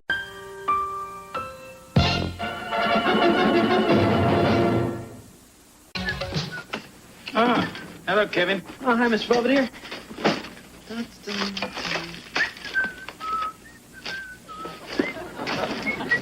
Someone having a sale of used food? Oh, no, this stuff's from my apartment. They're fumigating it for roaches and everything had to go, including me. Well, at least you didn't bring your dirty laundry. It's in the car. Fine. Just toss in a box of Tide and push it in the river. Yeah, come on in, Carl. Hi, Kevin. Can I borrow your history notes? Oh, I just came back from a date. With who? The Temptations? I had high tea with Esther Blodgett. Who? She's a 68-year-old widow with bursitis. Carl, what are you talking about? It's my new part-time job. I provide companionship for lonely women. Oh, yeah? That's really nice. Yeah, and it pays a bundle. Huh? I'm a professional escort. Hey, you sure this is legal? Yeah, and the agency's always on the lookout for clean-cut, suave-looking guys like me. Oh, yeah? Yeah. So, if you see any, give me a call. Is there something interesting on the news? No, we're looking for Dad. But he's gone to Russia. We're watching a protest march in Moscow. Now we know he's arrived. I think it's really neat. I mean, my father's a sportscaster in this cultural exchange program. Yeah, but I don't get it. I mean, Pittsburgh sent them Dad, and all we got was a dancing bear. Sounds like a fair trade to me. I can't believe this. Heating bill, $670. Electric bill, $510. And they sent us a loan application with the phone bill. It's just horrible. We're going to have to cut back on expenses. You could fire my violin teacher. I could cut back on liquor and cigarettes. Very funny. No, we're just going to have to start by cutting back on unnecessary expenses, like all this junk food. Oh, please, Mrs. Owens. Let's not panic. But we have to do something. Do you have any ideas? ideas, Mr. Belvedere? Oh, many. But it would involve a good deal of sacrifice. And I don't think you're up to it. Says who? Yeah. Well, if you're so determined, I think I could implement a few energy-saving measures for the house. Wonderful. When do we start? No time like the present.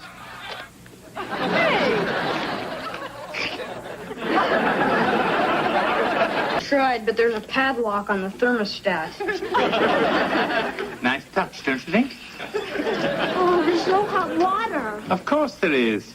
You just have to pay for it with a ration coupon. Huh? We used them in England during the war. We were allotted so much clothing, so much food, so much gas. Guess you had plenty of both. So you're really going to stick us with those things? Indeed. And if you spend them wisely, you'll be able to have all the conveniences that you need. Like hot water, hair dryers, and reruns of Gilligan's Island. Hey, that's right. It's on now.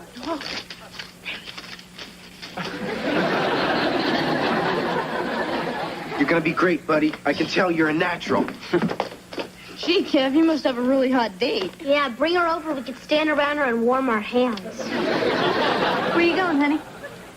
I'm, starting a new job tonight. Oh? So, what exactly is your new job, Kevin? Well, I'm in what you might call a service industry. Yeah, he sort of gets dressed up and provides a service. Like a doctor? More like a babysitter. What? Mom, I'm an escort. You mean those people that women pay to go out with them? Yeah. Oh, wow, my brother's a hooker. I can assure you, Mrs. Owens, Kevin is a highly trained Ed's Affordable Escorts professional. There's absolutely no hanky-panky involved. Oh, gee, Kevin, I don't know about this. I don't like it at all. But, you're old enough to make your own decisions. Thanks, Mom. Regardless of how your mother feels. Come along, children.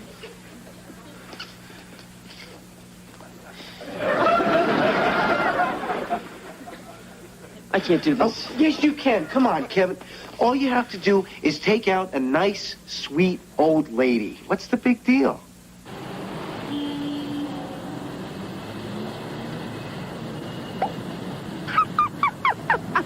So I says to my ex, I says, Lou, the minute the ink is dry in the divorce settlement, I'm jumping the first set of young bones that gets in my way.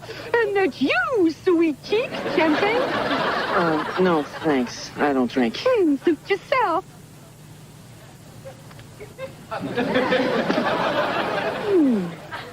Excuse me, can you drop me off at the next corner? I live there. At the sewage treatment plant. I'm a student. The rent's cheap. Okay, I'll drop you. After one more turn around the city. Hey, it's freezing in here. Yeah, well, it's gonna warm up pretty quick. What's the matter? I thought you said I'd get a sweet old lady. Didn't you? Hardly. I got this crazy sex bot who cornered me in a limo and wouldn't take her hands off me. I'm shocked. What's her number? Carl, this isn't funny. I've got a Corinthian leather rash you wouldn't believe. I've had it. Kevin, I'm disappointed in you. One bad experience and you quit? I thought you were a professional. Huh? How do you ever expect to get anywhere in life? When the going gets tough, the tough get going. You want something, don't you? All you have to do is take a sweet old lady out on the town. No way. Oh, come on. It's an emergency. Oh? What's her name? Claudette. You mean that French exchange student from France? Oui. Forget it. Oh, I could introduce you to her American cousin, Fifi Lipschitz.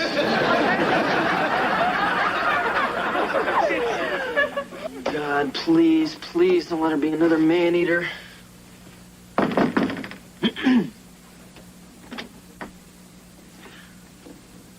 Thank you. Hi, Kevin, I'm your date. Oh, I'm Florence. Is something the matter? But I was expecting someone a little bit older. Oh. Well, these are for you. Oh, well, thank you. So, where are we off to this evening? Well, that depends. Have you ever heard of Tex Beneke? Oh, yeah, I know him. Shortstop for the Red Sox, right? Okay. Can you do the jitterbug? No, but I have a nervous tick. Oh, dear. I did ask specifically for someone who could dance. I just knew this escort thing wouldn't work. It is the last time I'm going to get a date out of the Yellow Pages. Hey, come on, wait a minute. If it means anything, I was the hokey pokey champ in the 3rd grade. Well, I already had the tickets. And it sure beats sitting at home watching the Golden Girls. So what do you say we give it a shot? Let's go, pal. I tick a ticky tick, a tick a ticky tock, a tick a tick. Hey, kid, don't poop out on me now. Hey, it's just one this dance trophy up 3 flights of stairs. I'm the one who threw you over my shoulder to get it. I haven't won a dance trophy since Atlantic City, 1945. My husband and I danced all night, and then we got married at sunrise. Boy, it sounds like you two had a lot of fun. Oh, we really did. I still miss him. Say, how about a cup of coffee for the road? Oh, I wish I could, but I've got an early class. Oh. I should go. Well, haven't you forgotten something? What? Your fee. Oh, yeah. I forgot all about that. Here you go. And keep the change. Thanks. Here. You know, I had such a good time tonight. I feel kind of strange taking this. Hey, Count Basie's band's coming to town next week. Are you up to learning the Lindy? You bet. Mr. Belvedere, what happened to the telephone? Right here. A payphone? How am I supposed to call Angela? Try collect. Forget it, I'll just drive to her house. Oh, Heather. You've used up all your gas coupons. Get it?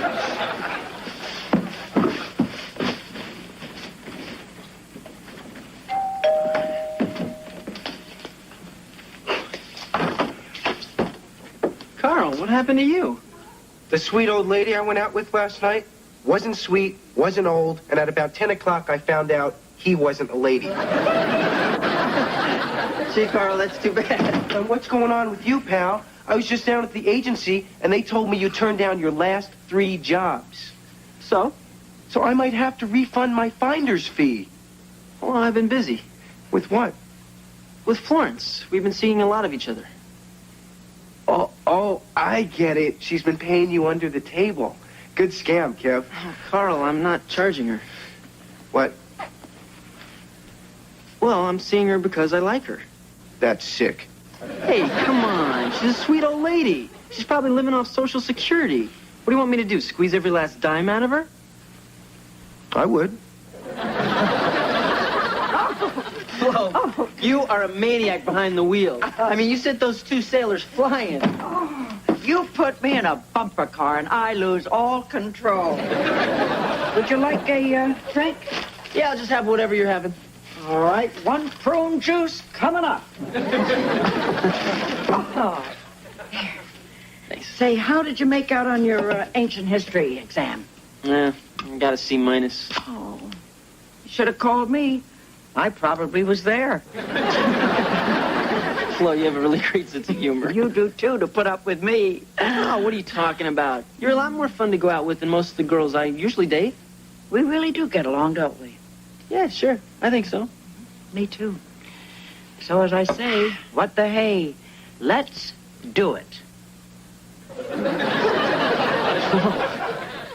You mean the 2 of us here? Right now?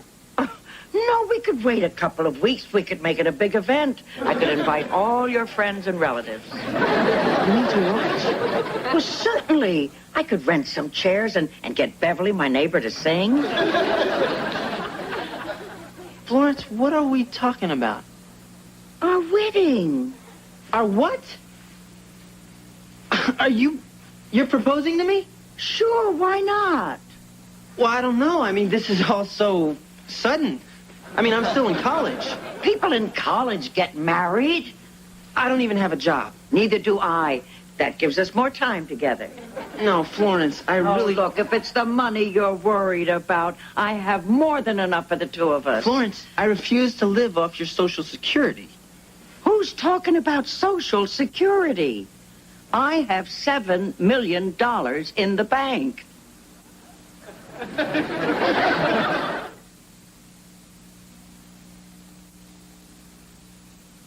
Remodeling it.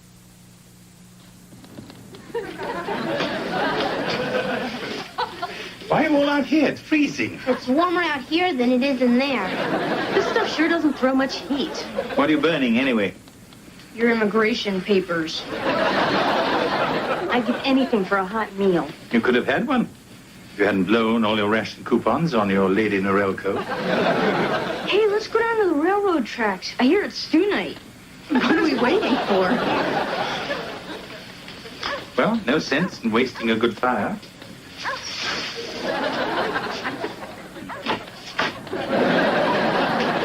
Ah, hello, Kevin. Care to join me? No, thanks.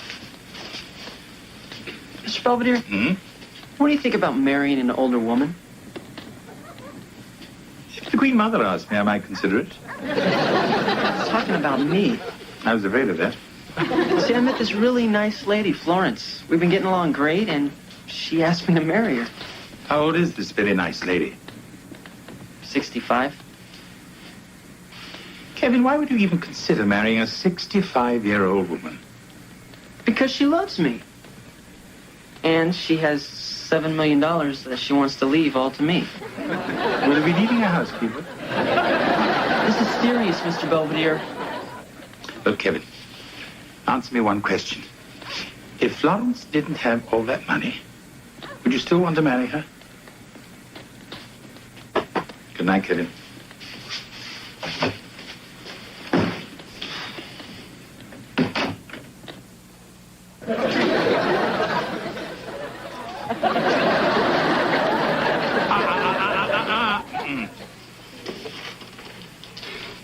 Mom, everybody, I have an announcement. I'm getting married. What? To who? Oh, nobody special, just some girl. What girl? Well, actually, she's more than a girl. She's actually kind of like a woman. And I met her at work. You're marrying some bimbo who's been paying you to squire her around town? Gee, Kev, you must have squired her pretty good. Hey, look, guys. Hey, look, guys. Me, mister. I saw The Graduate. I know all about these sex-crazed middle-aged women trying to get their hooks into innocent young boys. Mom. I can just see her. She probably wears 4 tons of jewelry and 2 inches of makeup. It's not like I want to meet this woman tonight. Here, face to face. Oh, this is like being at the equator. Yeah, it must be almost 65 degrees in here. Get too comfortable. There's a cold front on its way. Where's that cradle-robbing hussy? Mom, take it easy, please. I won't rest until I've had it out with that tramp. You know, you're really over the top here. I am not. The mother lioness must protect her lionettes. Is that anything like the mother raisin must protect her raisinets? As long as I draw breath, no son of mine is going to be eaten alive by some oversexed she-wolf. Can I help you? Mrs. Owens, I'm Florence Talbot. Who? Kevin's fiancée. Kevin, can we have a word?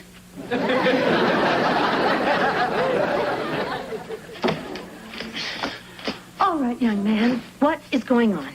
What do you mean? Just exactly how old is your fiancé? 65 and a half. Do you think this is funny? Why didn't you tell me this before? Mom, I tried. Anyway, would it have made any difference? All right, Kevin. Let's try to discuss this reasonably. Okay. You think you want to marry this Florence person. Just tell me why. She loves me. Oh, come on, Kevin. The woman is 3 times your age. There's got to be more to it than that. Maybe.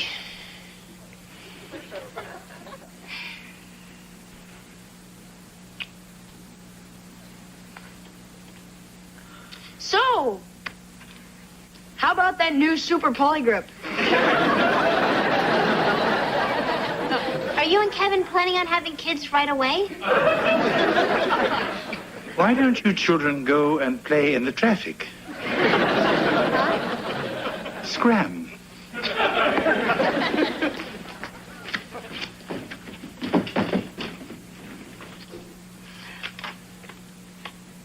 What do you think they're talking about in there?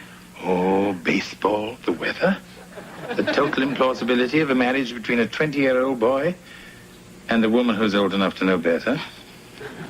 You don't mince words, do you? Not where Kevin is concerned. You know, it occurs to me that I really didn't think this thing through. Well, if it's any consolation to you, I don't think Kevin did either. Look, Kevin, I'm sure that Florence is a very nice person, but she's nearly 70 years old. You've got your whole life in front of you. What about your future? What future? I mean, let's face it, Mom. I'm an ordinary guy. I studied my butt off at school, and I still have a C average. So?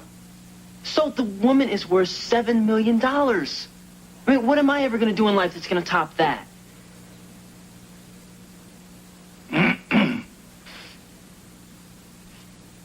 Florence. I think I've created enough trouble tonight. I'd better be going. Oh, no, actually, we were just leaving.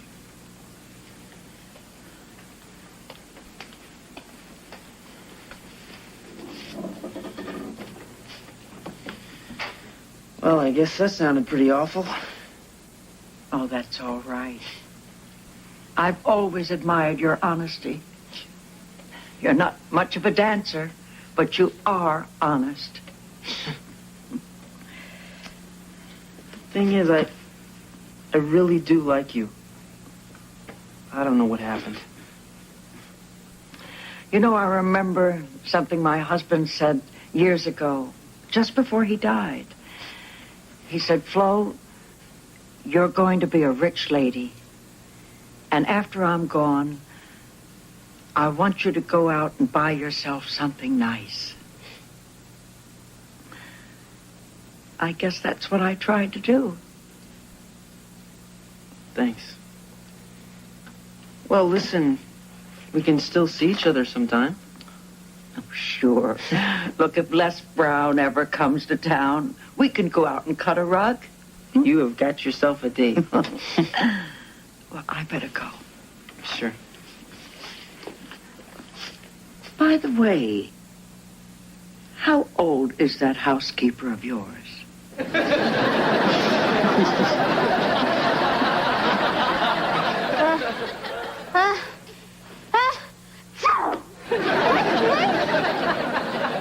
It's here, everybody. The heating bill's finally here. Oh, great. Let's see if all this misery is paid off. I can't believe it. It's $3 higher than last month. No way. There must be some mistake. Maybe Mr. Belvedere can figure it out.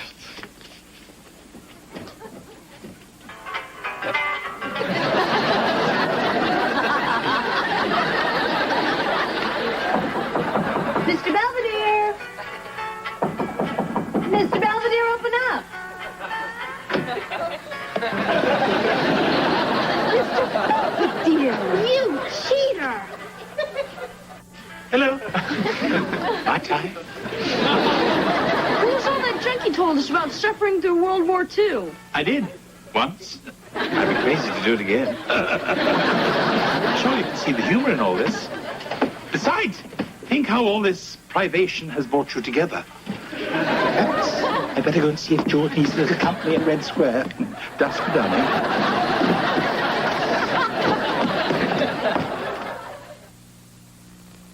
Mr. Belvedere will be right back. Abusing me. Deadly Silence, Sunday. Kevin has recovered nicely from the trauma of losing a woman 3 times his age.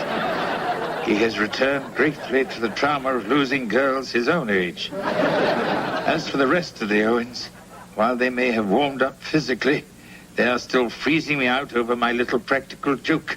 But there is an upside to the big chill. I don't have to go downstairs to get an Eskimo pie.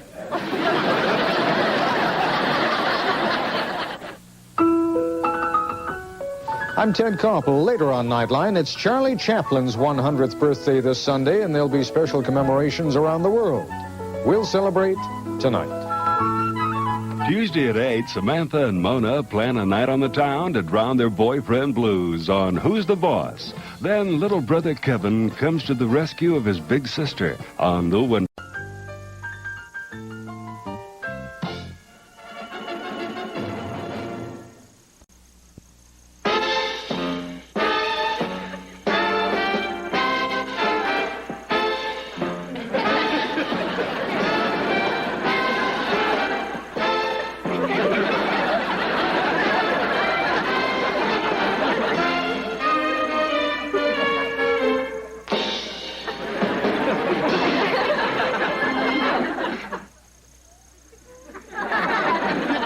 I know I'll regret asking this, but what exactly are you doing?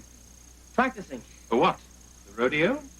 Well, I'm going to be a stripper to raise money for charity. Of course. Why pass the hat when you can drop the pants? Hey, look, if I can help just one poor kid by letting a bunch of screaming women drop dollar bills into my shorts, then it's worth it. Can sainthood be far behind?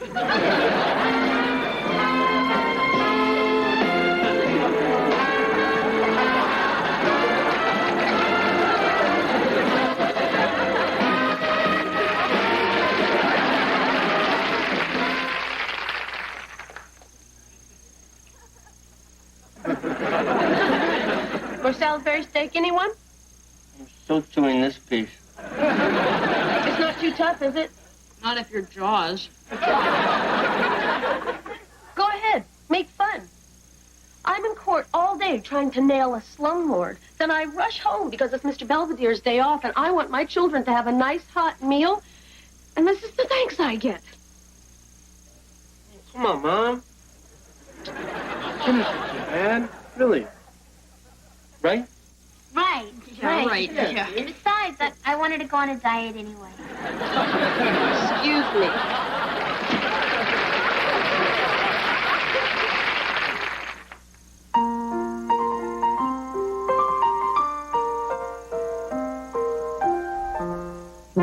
Streaks on the china never mattered before.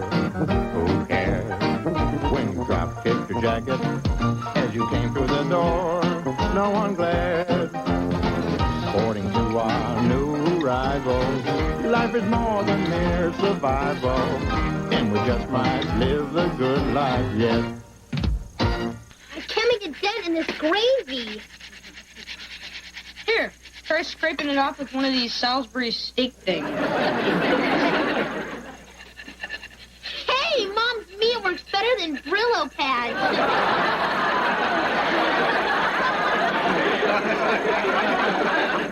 Nice going, Hez. Oh, it was your stupid idea. Hey, come on. You know, we all make fun of Mom's cooking, but it wouldn't hurt to give her a compliment once in a while. You mean lie? Well, it's not lying. It's called being tactful. You mean like if I told you you're smart and beautiful? No, that would be lying. Real funny, Cap. All right, look, Dad's away in Russia and Mom's lonely. I think we should try and be extra nice to her. Okay? Okay. Great. Now let's be extra nice to ourselves and go get a pizza.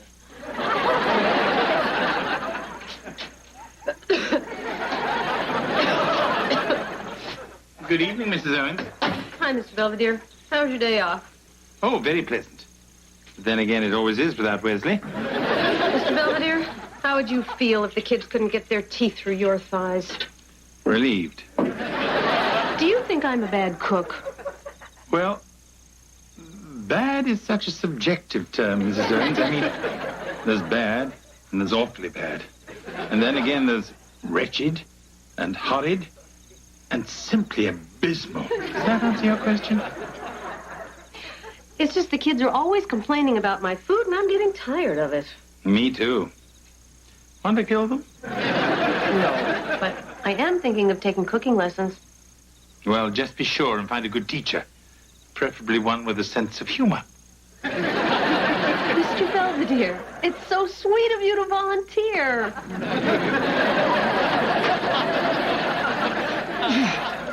Mr. Belvedere, you're my trainer. Talk to me. Ugh. Why? I just saw your breakfast. Come on. Saturday's gonna be here before you know it. I want to look good for this strip-off. Gotta bulk up. Well, carry on. Hey, where are you going? To get something to eat. You bulk up your way, I'll bulk up mine. What are you doing? Looking for my frog. Hey, Kev, is that Mr. Bug Eyes on your shorts? I suppose it was. For our first lesson, I thought we'd start with something foolproof. Good old Yankee pot roast. Oh, that's easy. You just take a hunk of meat, throw it in a pot, dump in a box of salt, and boil everything till the water's all gone. My grandmother's recipe. Ah, then it is hereditary. So perhaps we should start with something even more basic, Oh, okay. like spaghetti. Sure. Meet Chef Boyardee. Kevin, what happened? Mr. Bug Eyes made me sprain my wrist. Wait till I get my good hand on him.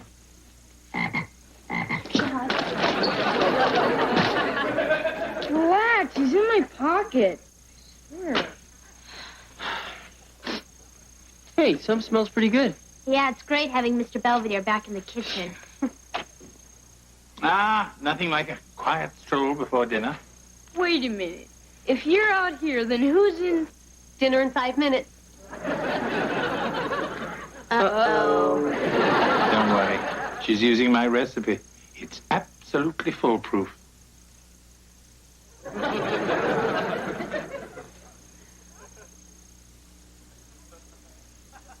So how is it? Mom, what'd you do to this meat? I mean, to make it so tangy. Oh, Mr. Belvedere gave me a few tips, like adding a bunch of beef bouillon cubes. Mrs. Owens, I distinctly remember telling you to add only 2 cubes. I know, but after you left, I got to thinking that if 2 would make it good, then 12 would make it fantastic. Right you are, Mom. That sounds like the smoke alarm. Oh, good. The rolls must be ready.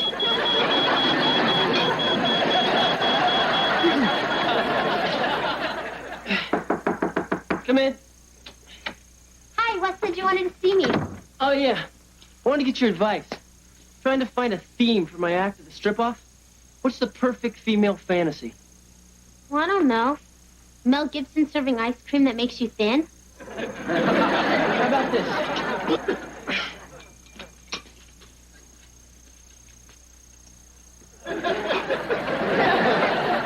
You're gonna be an FTD florist? No, I'm a Roman gladiator. Well, good luck, Spartacus. Spartacus didn't wear a shirt.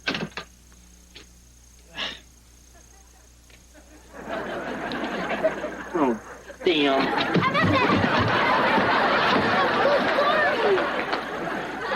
Mrs. Owens, I see you started without me.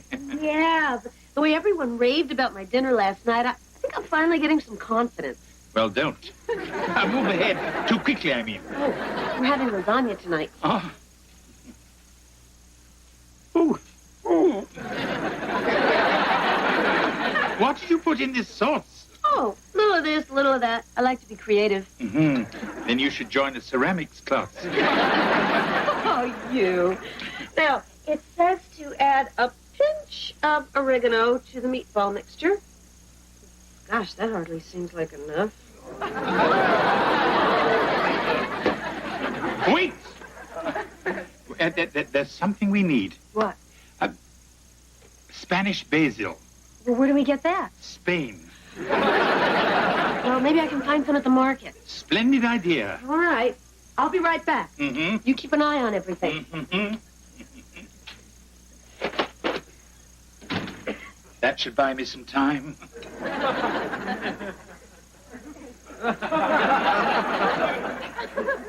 Are you sure you're okay, honey? I'm fine, Mom. I mean, I still have some vision in one eye. I said I was sorry. Well, I baked you something that's going to make you feel a lot better. Your favorite, pineapple upside-down cake. You can bring it in, Mr. Belvedere. All right, Mrs. Owens. I'm just taking it out of the oven. Ouch. Ooh. Ouch.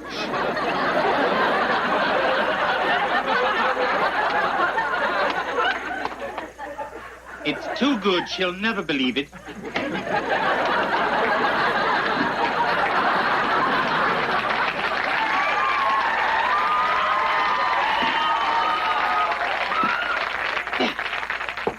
Wow, Mom, you really made that? Gee, I don't remember it looking so good. Boy, Mom, you've been making some really great dinners these past couple of nights. Yeah, you're getting better than Mr. Belvedere. I could never have come this far without him. You said a mouthful. Boy, Mom, you made us some really great dinners. Gee, you're even better than Mr. Belvedere. Oh, hello, sir. How pleasant to see you. Mr. Belvedere, I'm thinking of having a dinner party tomorrow night. Where? Here. There's this city councilman, Lloyd Taylor, and we need his vote to hire 2 more attorneys for legal aid. So I'd like to invite him and his wife, and my boss, Daryl, and his wife. I'll prepare something special. No, you don't understand. I'm going to do the cooking. But I thought you liked these people. And would want to spend as much time with them as you can. Right, so why don't you serve the meal and I'll do everything else? I want to make a big impression. I think you can count on that. Kevin, why do you keep doing this to yourself? I want to look good for the strip-off. All you're going to look is lopsided. Uh-oh. My tooth fell out. It's been loose ever since you hit me in the face with a door. Kevin, I'm telling you as a sister, give this up. Hey, come on. I still have sex appeal. To who, Leon Spinks? Hey, look, this is for charity. Besides, there might be a great-looking nurse in the audience. Anyway, nothing is going to keep me off that stage tonight. And my tooth! Oh, my God!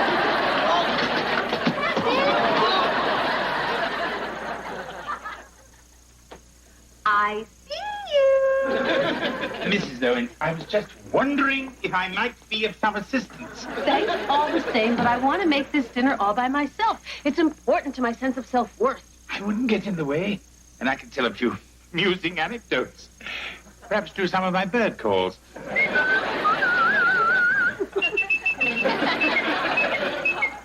Mr. Belvedere, guess where I just found Mr. Bug-Eyes? He was in your closet trying to hit on one of your lizard skin shoes. Wesley, I'm in trouble. Oh, boy, what'd you do? I've been doctoring up every one of your mother's meals behind her back. You mean Mom still can't cook? Bingo. And we've got guests coming in a few hours. I've just got to get in the kitchen. I know. I'll call her from a payphone, tell her I ran away, and I won't come back unless she comes and gets me. That might work. Then again, she might break open the champagne. Hey. I got it. She's got to go upstairs and dress. When she does that, I'll need your help.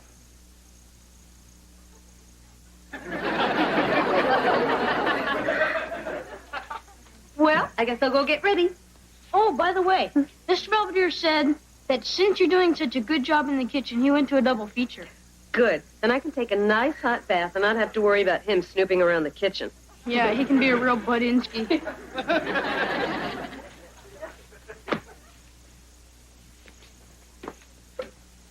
All clear. How did I do? You think I fooled her? Without question. It's heartwarming seeing a boy lie to his mother that way. Well, that's it. There's nothing more I can do. Let us hope not. I mean, I've done enough already. That's them. I'll get it. Good evening. Please come in. Good evening. My, what a lovely home. Isn't it lovely, Evelyn? Yes, dear, it's lovely. Oh, thank you, Councilman Taylor, Mrs. Taylor. This is our housekeeper, Mr. Belvedere. Housekeeper? How much are we paying you legal aid lawyers, huh?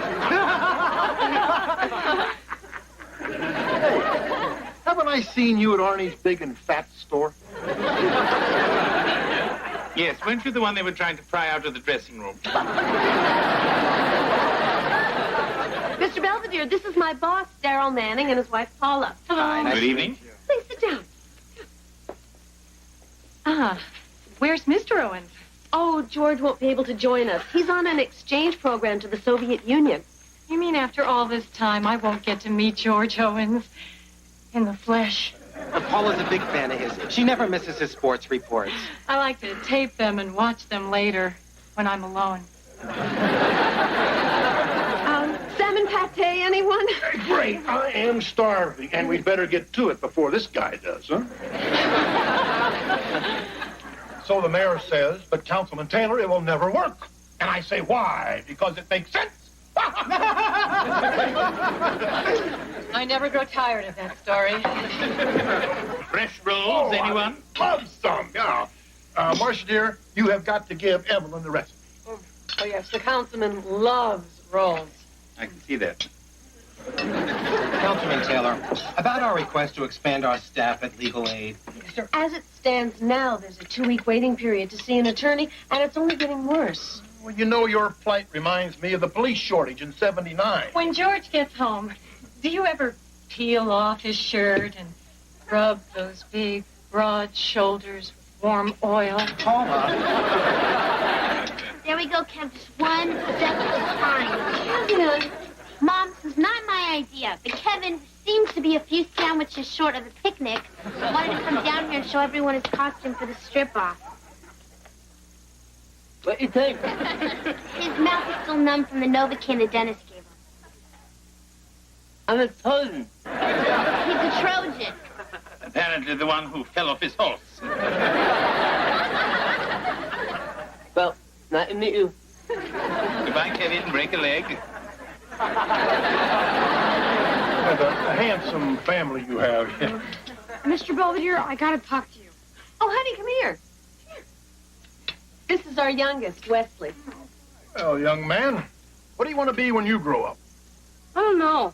Mr. Belvedere always says I'll either end up in prison or politics. Why not both? Mr. Belvedere, we have to talk. Please excuse us. Don't eat that stuff. Why not? Salmon pate is the only edible thing your mother made. Mr. Bug Eyes ate some, and look what it did to him. Oh, dear. That stuff must be rotten or something. Oh, not necessarily. I'm sorry about your frog, of course. But that doesn't mean it'll hurt people. Does it? I don't know. Guess we'll find out if everybody drops dead. Where's the first aid manual? It's over here. Check under food poisoning. Okay, here it is. Food poisoning is caused by bacterial toxins. It says to induce vomiting with 1 tablespoon of syrup of ipecac. You used the last bottle after one of your mother's meatloaves. Well, there's nothing to it. I should just have to go out there and tell everyone your mother's poisoned them. No! This dinner's important to Mom. She's trying to make a good impression. Yes, I suppose you're right. So what are we going to do? Wesley, I never thought I'd say this, but let's go and make everyone sick.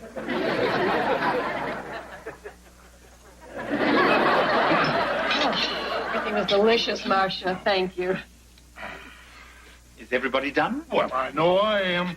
I couldn't eat another thing if you paid me. And I am an elected official.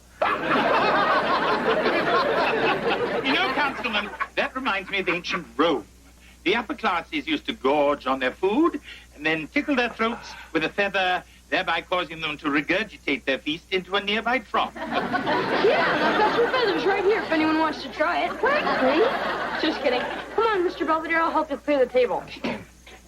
Anyway, Councilman, as we were saying, about the caseload situation. Hey, Mr. Belvedere, look at this rice. Doesn't it kind of look like a big bowl of maggots? Perhaps, Wesley.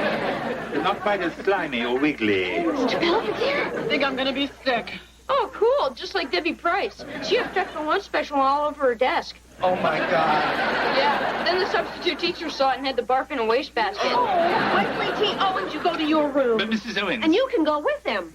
Mrs. Owens, the boy is only trying to help. It appears we may all be suffering from food poisoning.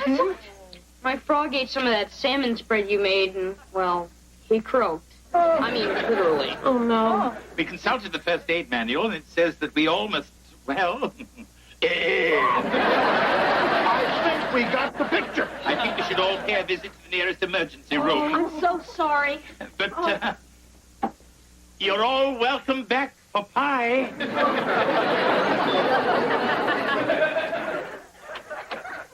I've never been so humiliated in my life. From now on, you do all the cooking, Mr. Belvedere. It wasn't a total loss, Mrs. Owens. The councilman did say he'd vote for more attorneys. Yeah, it's amazing what someone will agree to with a tube down their throat. Hey, everybody. Hi, Jeff. How was the striptease? Everything come off without a hitch? I raised $150. That's wonderful, honey. Yeah, it was all from one lady. She's a bone specialist. Says she wants to study me. Hey, everybody, look. It's Mr. Bug-Eyes. Guess he was just tired.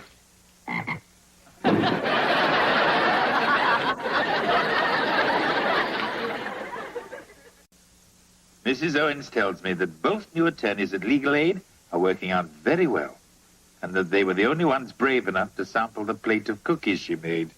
As for Kevin, the strip-off for charity was so successful that they're having another one this weekend.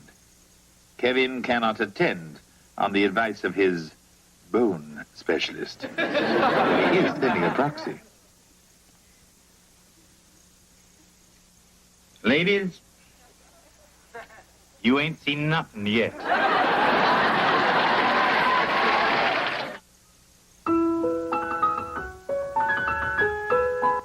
Dennis Quaid is a battle-hardened space pilot and Earth's top gun. Louis Gossett Jr. is an alien from a distant planet with a distinct hatred for Earthmen. They're two sworn enemies stranded on a war-torn world. But to survive, they must learn to do the impossible. Work together in peace. Prepare for the futuristic thriller Enemy Mine. Tonight at 8. Now it's Three's Company. Next on Fox 11. KTTV, Los Angeles.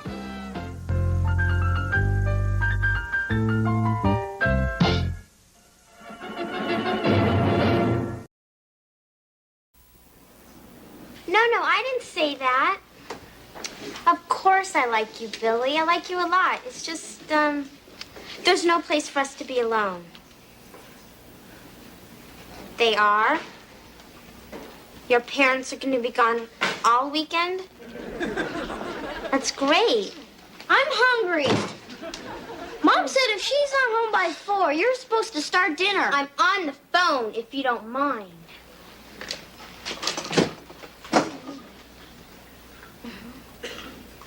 Ow! Leslie, trying to bust my ear drum? Yeah, that'd be neat. Hello. Kevin, would you be a damn put the casserole in the oven? Oh, sure. Hey, Heather, you know Mom doesn't want Kevin near the appliances. That incident with the microwave was months ago. We almost had a meltdown. Hi, kids. Hi, Mom. Hi, Mom. Heather, get off the phone and start dinner. One more minute, Mom. Heather, we've been through this. Call me later. Hi, Mom. Hi. Well, how's everybody's day? That's all right. Okay. So, how was college, Mom? Yeah, you a lawyer yet? No, honey, not for a few more years. I don't think we'll last that long. I know things are a little crazy around here. We're trying to get some help, and you kids can do a little extra. Mom, I'm gonna go feed my hamster now, okay? Oh, fine, honey. I'm taking pretty good care of Vinky, huh? Yes, he's a very lucky hamster. So, did anyone call from the domestic agency? Not on that phone. Well, I don't have my own. Heather. Oh, everything's my fault. Mom? Kevin? I'm proud of you, Mom. Well, I'm proud of you too, son. No, you're not. It's my report card. Oh, Kevin. Yes? 5 D's and a C? What happened? I don't know. I mean, you've never been a straight A student, and that's okay, but you've always managed to get at least 1 B, sometimes 2 B's. Or not 2 B's. Well, I hope you got that out of your system, young man, because your father is going to be absolutely furious. You think so? I mean, you think so?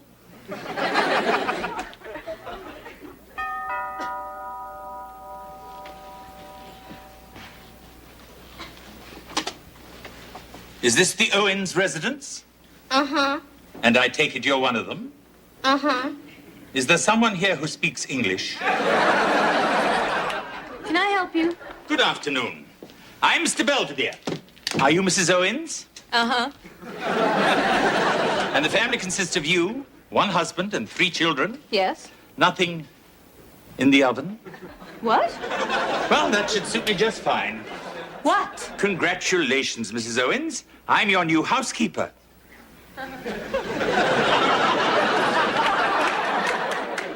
Pardon me, Mr. That's Belvedere. Lynn Belvedere. Lynn? That's a girl's name. Wesley. Wesley? A difficult birth, I take it. Mr. Belvedere, did the agency send you over? Is there something wrong? No. It's just that I wasn't expecting someone like you. No one ever expects someone like me. Yes, well, regardless, before I hire anybody, I have to make sure that they have certain qualifications. Yes. I mean, do you know anything about cooking? Cooking? Isn't that where you put raw things over fire until they get hot and you eat them? Yes, I've done that. Good. I assume you'll want references. Oh, yes, of course. Huh? I take it this is the Winston Churchill? Yes, ma'am. Yes. Well, I can't call him. Well, this is all fine, but there's house cleaning, laundry, and what about the children? Well, as far as I'm concerned, they can stay. Providing they behave themselves. Well, I'm very sorry, but I can't make a decision until my husband comes home. I can wait. I really don't know when that's going to be. He'll be home in 20 minutes. Thank you, Kevin. Mr. Belvedere, I have to see to dinner and my homework. So why don't you just sit down and make yourself comfortable? Where? Oh, kids, how many times have I told you that the couch is not a closet? Now take these things upstairs and do something with them. Oh, Mr. Belvedere, can I get you something? Oh, no. This popcorn will be plenty.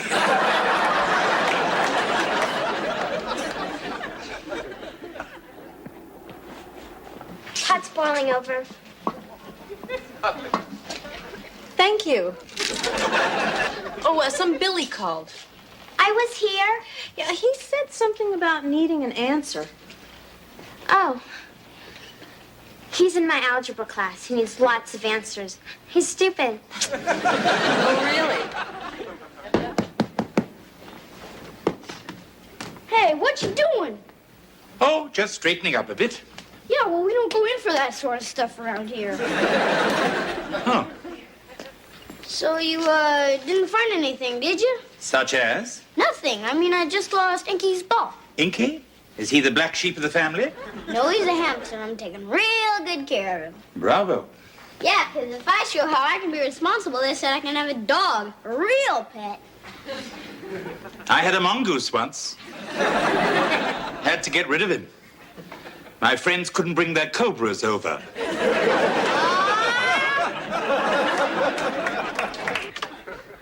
I'm home. Hey, where's my high big boy kiss? I haven't even been hired yet. Who are you? Belvedere. Lynn Belvedere. I'm George. You're late, George. Hi, honey. Hi. Have you met Mr. Belvedere yet? Yeah, I think so. He's applied to be our housekeeper. That's funny. Well, I told him that I couldn't make a decision until we both had a chance to discuss it. Oh, good. Not today. The thing is, my wife and I are looking for somebody a little more, Mediocre? Yeah, right. I'm sorry to hear that. Well, them's the breaks. Yep, them sure is. Please say goodbye to the children for me. Oh, I will. I hope you find someone more to your liking. Careful you don't freeze your buns out there. I'll remember that. Yes, I hope you have a warm coat in the car. I'm afraid I don't. You don't have a coat? I don't have a car. Public transportation deposited me at your charming shopping mall. I ambled the remainder of the distance. That's 5 miles from here. Well, so long. Goodbye.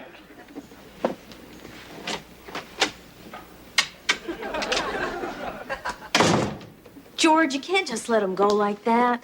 Ah, he'll be okay. He'll freeze out there. He might make somebody a nice lawn ornament. Just go get him, okay? All right. All right. So, do we dress for dinner?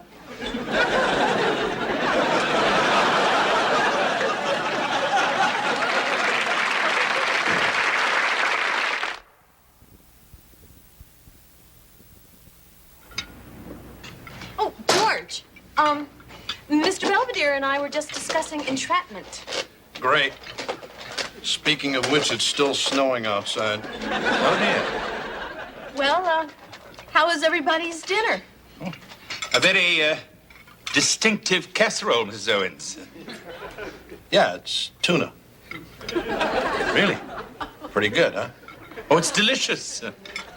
And whose idea was the crushed potato chips on top? Mine. Oh, out of marshmallows? I'm gonna check the weather again.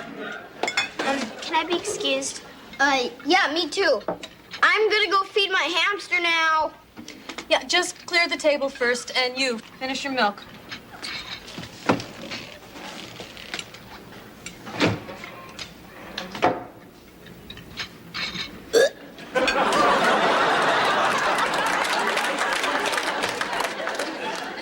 Perhaps I'll check the weather.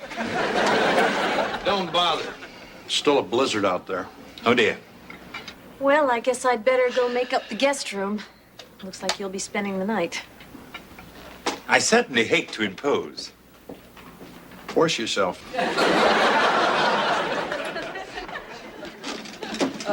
Dad? Yeah, buddy.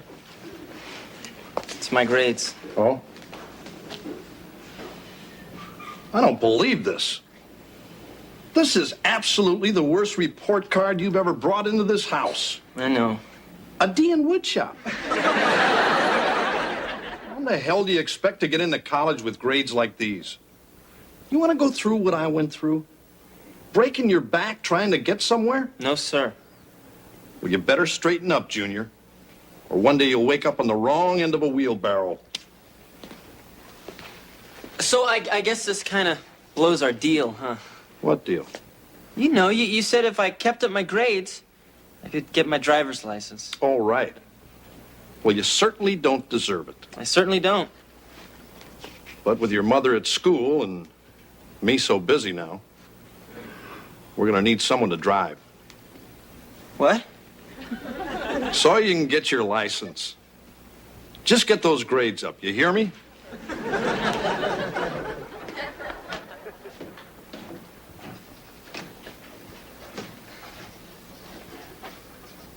Happy motoring.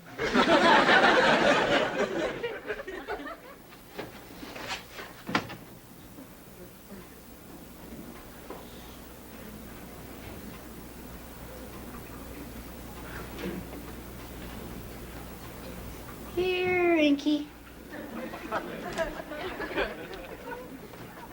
Here, Inky. Inky? Can I help you? Is that you, Mr. Belvedere? Yes, Wesley. Hey, what you doing? Just a little relaxation technique I learned from a Himalayan yogi. I like boo-boo.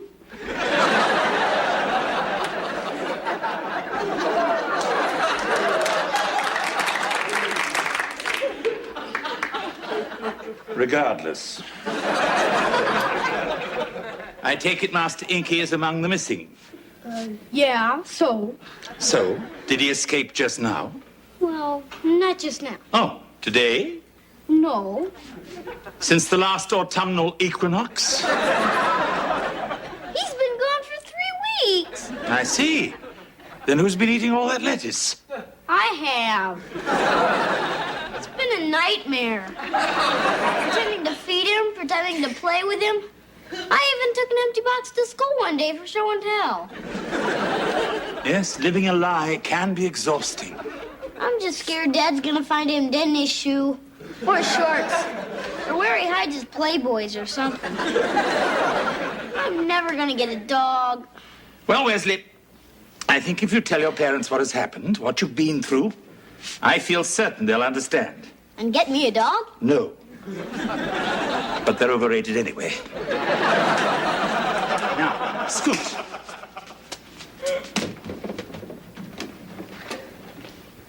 Well, I guess I could tell him I'm going to the mall with Angela.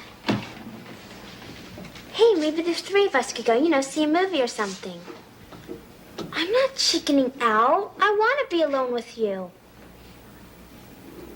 Yeah, see you tomorrow. Bye, Billy.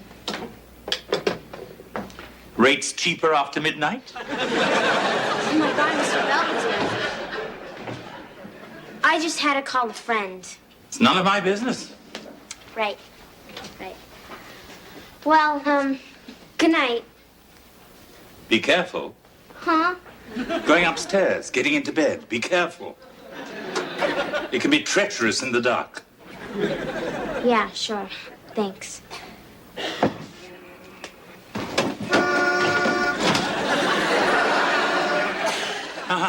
That must be Kevin.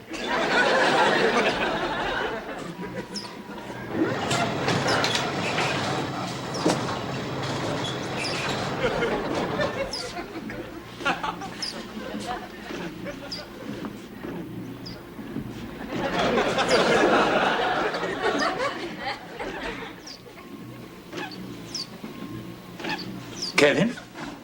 Oh. Hello, Mr. Belvedere. Nice to see you. Everything all right? Oh, fine. Fine.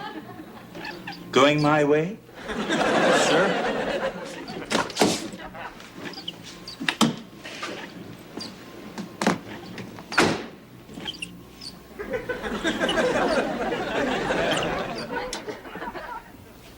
Thank you.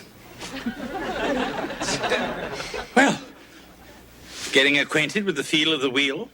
Yes. Yes, I am. You must be looking quite forward to the open road.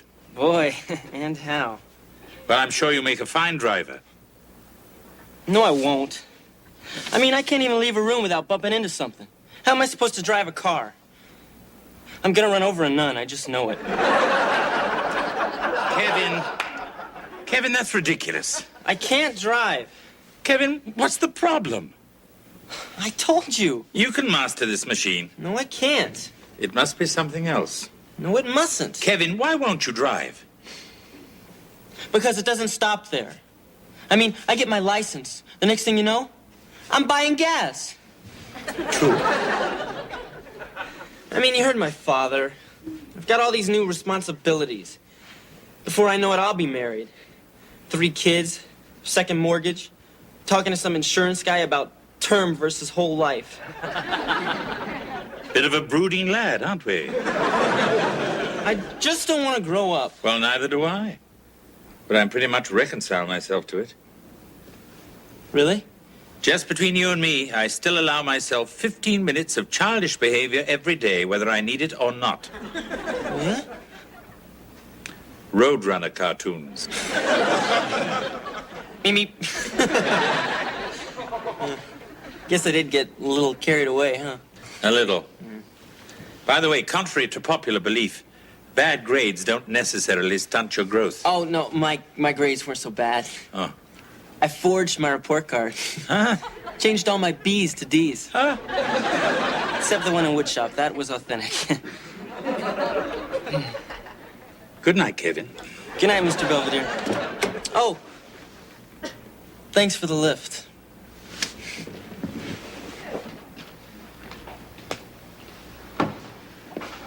Good morning. Morning. What's all this? It's called breakfast. Just my way of thanking you for your family's hospitality. Thank you.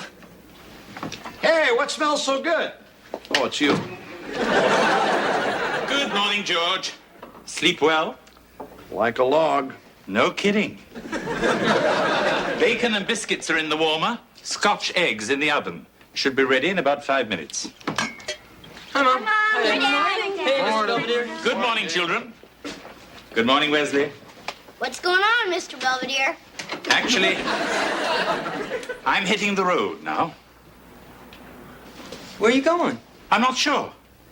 I've always wanted to see Terre Haute. Don't ask me why. Well, be good, everyone. Look, Belvedere, it's nothing personal, okay? It's just with the two of us gone so much, we need more than just someone to cook and clean. I mean, we need someone who can relate to the kids. Yes, I certainly see your point. Oh, by the way, Kevin has changed his grades downward. I'd ask him why. Heather doesn't want to go all the way to Billy's house. And Wesley, I think Wesley would prefer a dog to this rather dusty but durable creature. Icky!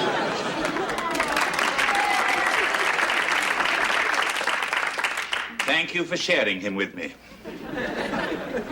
Well, goodbye. Mr. Belvedere! Mr. Belvedere! Did I miss something? I think we both did. Hey, you can't leave. Oh?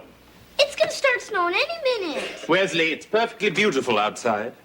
It's always like that before the acid rain starts. Wesley. Mom, you can't let him leave. Oh, honey, your father has made his decision. Hey! Actually, it does look a bit hazardous out. In a clear sort of way. George, maybe Mr. Belvedere should wait until we're sure it's safe. Nah, I don't care.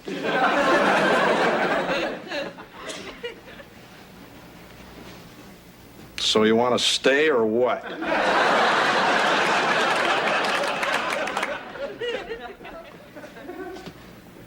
Wesley?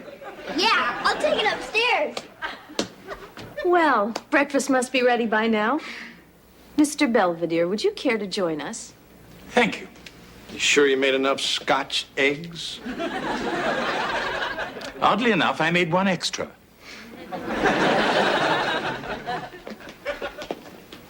Just one?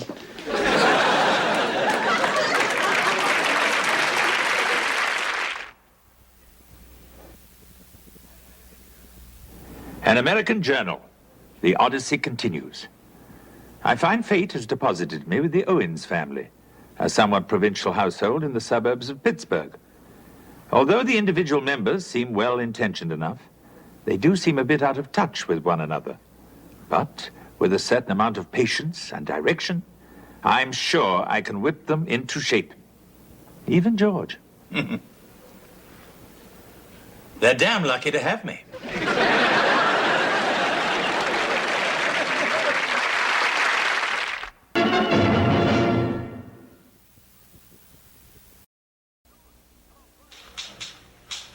Hello, Bud. George Owens. We met at the Pirates-Reds game last year. Remember I was the other guy there? Anyway, I was just calling to see if you had any openings on your sports page. Nah, I'm not writing for the Bulletin anymore. We had a little disagreement over my working conditions. I wanted to keep working, and they wanted me to stop. Yeah, well, if something opens up, I'd appreciate you keeping me in mind. Bye. No luck, huh? I thought it was such hot stuff another newspaper would grab me up just like that. It's been almost 2 months and nothing. Oh, don't worry about it, honey. Something's gonna turn up. You just relax and try to get your mind off. Hey, Dad, you find a job yet? I'm afraid not, Gina. Well, don't worry about it, Dad, because Kevin just got a big promotion, Mr. Clocks. I'm the new assistant manager. Congratulations, honey. You must be doing a good job. Nah, I'm just the only one there with a decent complexion. Anyway, now I'm going to be making an extra $1.25 an hour, so I'll be able to help out a little more at home. Ah, thanks, Bill. I've given Heather her 4 o'clock antibiotics. She sends her regards. What happened? I thought she just had a sore throat. We took her to the doctor today. She's got mononucleosis. Mono, that's the kissing disease. Well, Boy, the guy she kissed is probably dead already. so will you be if you don't wash up for dinner. Yes, nurse. Anyway, thank you for picking up Heather's prescription. Yeah. How much do I owe you? Oh, that's all right, George. Forget it. Come on, Belvedere. I can pay for my own kid's medicine. Very well. It's $23. Oh, then, thanks. Look, I'm gonna pay you. It's just things are a little tight right now. I understand. You know, honey, we would have a little more money coming in if you just went down Hey, I told you already, I'm not signing up for that. The Navy? unemployment. I mean, I've been paying my own way since I was 16, and I don't need any handouts from anybody. George, it's not a handout. You've worked hard, you've paid into the system, and you're entitled to take something out. I don't know. Don't worry, George. I'll go with you. Oh, yeah? We'll pack a lunch, go down early, and get into line. We'll make a day of it, just like we do in England. Sounds like fun. All right. All right, I'll do it. Good. Now you'll still be able to afford me.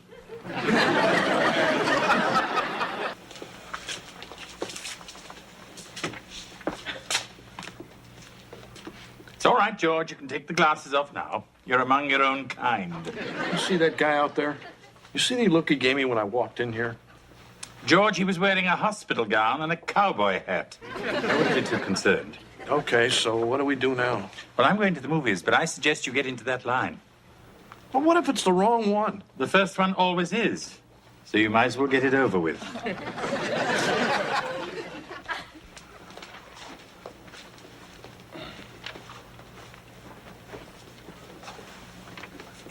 Hi. Hi. I sure hope I'm in the right line.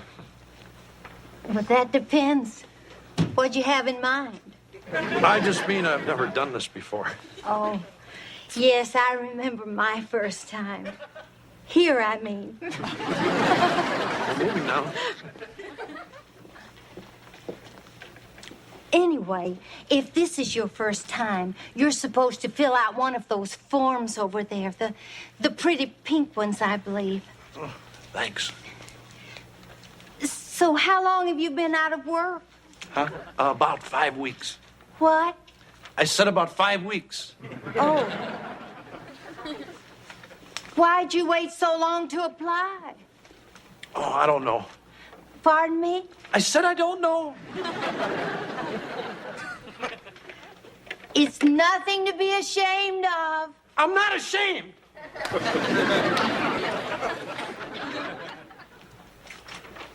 See you next time. Uh-huh. Oh, stop that! Oh, somebody help me! Please, somebody! Oh! I don't want to lose my place. Senate hearings continue. Have you been on yet, George? Uh-uh. They're still talking about all these guys taking the Fifth Amendment. Well, pay attention. You may need it someday. Hi, guys.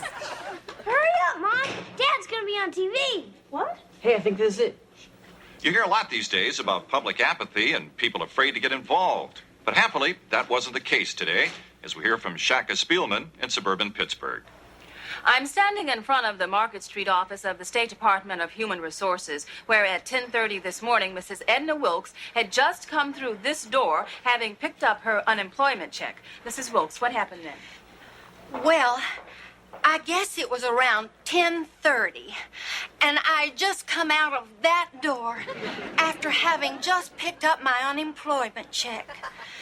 Anyway, this man grabbed me by the arm and I screamed. And he pulled a knife and said, "Give me your money." And that's when this nice gray-haired gentleman came running out of that door, grabbed my assailant's knife away, and held him on the ground till the police arrived. And that gray-haired gentleman is here with me now, unemployed, a sports writer, George Owens. George, I guess the question is, there were dozens of people around at the time. Why you? It's just I was in the office there, and it sounded like someone needed help. It seemed like the thing to do. How long have you been out of work? Huh? 2 months. You told me 5 weeks. Any prospects, George? Oh, yeah, sure. I mean, nothing concrete, but... What's happening? What's going on? Oh, hello. As George Owens just proved, being unemployed doesn't mean being unconcerned. Reporting from suburban Pittsburgh, Shaka Spielman, Action News. George, you're a hero. Yeah, you never told us he had a knife. Well, that's right. You could have been hurt. Ah, it was just a little Swiss Army knife. Yes, he came at George with a spoon. Well, I say let's go out and celebrate. It's my treat. Bravo. All right, let's go. Great. Hey, let's eat in a bad neighborhood. Any neighborhood you're in, Wesley, is a bad neighborhood. Come on, so Dad can beat up another mugger. Ah, let's not get greedy, champ. Let's leave some for the other heroes. Oh,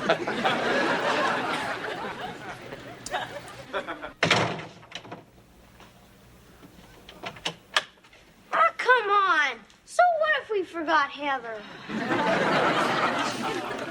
Morning. Morning. You still working on that thing? You were up half the night. Oh, I'm almost done. Hey, this isn't your paper. Who's Harriet Wallace? Oh, she's just a friend of mine. I typed this for her as a favor. And $75. Well, we need the money. So what's next? We start taking in laundry? We can't. The machine's broken. I've been doing the washing down at the creek. What are you dressed up for? I'm going out to get a job. You already got a job. I mean one that pays. Hey, listen, Now Belvedere. look, George, the household needs the money. I have the time. So just forget about your foolish pride. Okay, go ahead. Try and find a job out there. It ain't so easy. You forget, George, you are talking to a person of many and varied talents. My only problem will be in deciding which job to take. Come on, Miss Belvedere, we're gonna be late. I'm coming.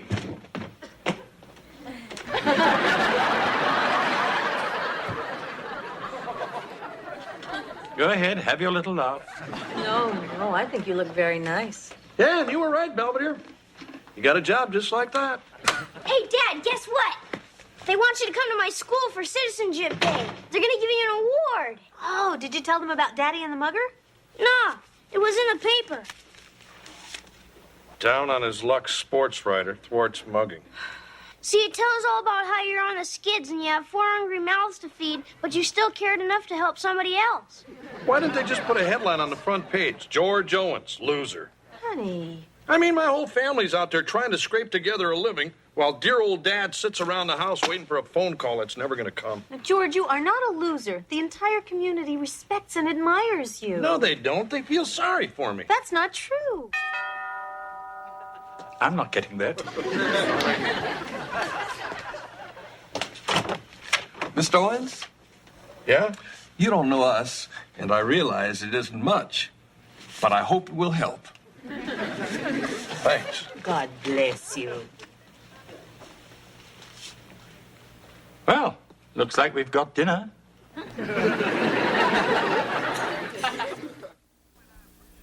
Look, my family and I appreciate the offer, but we're really not that hard up. Besides, I don't think my neighborhood is zoned for live hogs. What do you mean you assumed it was? Yeah. Goodbye. Oh, boy, more stuff. What is that? A canned ham. Someone left it on my windshield. Hey, take a look at this. Wax lips. Wes, put that back. Oh, Mom. Those lips are going to people who really need them. I mean, all this stuff. We're going to give it to the poor and homeless. People like that. Oh, okay. Hi, guys. How was work? I don't want to talk about it. What's the matter, Kevin? I thought things went rather well. Look, Mr. Belvedere, you've got to start doing things the way you were told to, not the way you want to. I don't even know what you're talking about. First of all, you don't ask people how they want their chicken. We only serve it one way, fried. I thought my chicken marsala was rather well received. Oh, it took you 45 minutes to make it. So good food takes time. It's not supposed to be good. It's supposed to be fast. Is that why you serve it in a bucket? Guys, come on. Go get cleaned up. We're due at West's school at 7 for your father's award. All right. I'm sorry, Kevin. I'll try and behave from now on. Fine. Oh, incidentally, I have rather a daring idea about the mashed potatoes. Use real ones. You're starting again. Hey, Dad. You almost finished with your speech for the awards tonight? Almost, champ. Just got to add a few finishing touches. That's nothing but a bunch of doodles. Like my bunny? Yeah. Look, Wes, what would you think if your old pop kind of pooped out and didn't go to that thing tonight? Why? What's the matter? They're just giving me that award because I'm out of work and they feel sorry for me. Nobody's feeling sorry for you, Dad. You're a hero. At least you are to me. Thanks, pal. So you coming? Yeah, I'm coming. Great. Well, washing machine's good as new. Great. Let's see what's your problem. Insulation's shot. Thanks. So what do I owe you? $10. $10, that's it? Yeah, well, there wasn't that much to fix. Well, what about travel time, minimum charges, parts and labor, and all that stuff? That's all included. Oh, I get it. You saw me on TV, right? Huh? Look, pal, I don't know what you heard, but we're not the Jode family here. I don't need your charity. Hey, mister. I mean, you repair guys are notorious for ripping people off, and I won't be treated any different. So how much? I don't know. I said how much? $200. Fine. I'll send you a check. Sure. So as soon as I saw the smoke coming out of the window, I ran down to the corner and turned in the alarm to the fire department. Big deal. I've done that. Was there a fire at the time? That's when I heard someone yelling from the second floor. So I went inside, ran upstairs, and came down with Mrs. Simmons and her little baby girl. Anyway, I want to say thank you for this award, and that being a good citizen is its own reward and something that everyone should do every day. I gotta follow this kid. George, you'll do fine. Oh, in case you're wondering, I didn't burn my hands getting out Mrs. Simmons. It's when I went back for the puppies. Good night, everyone. Drive carefully.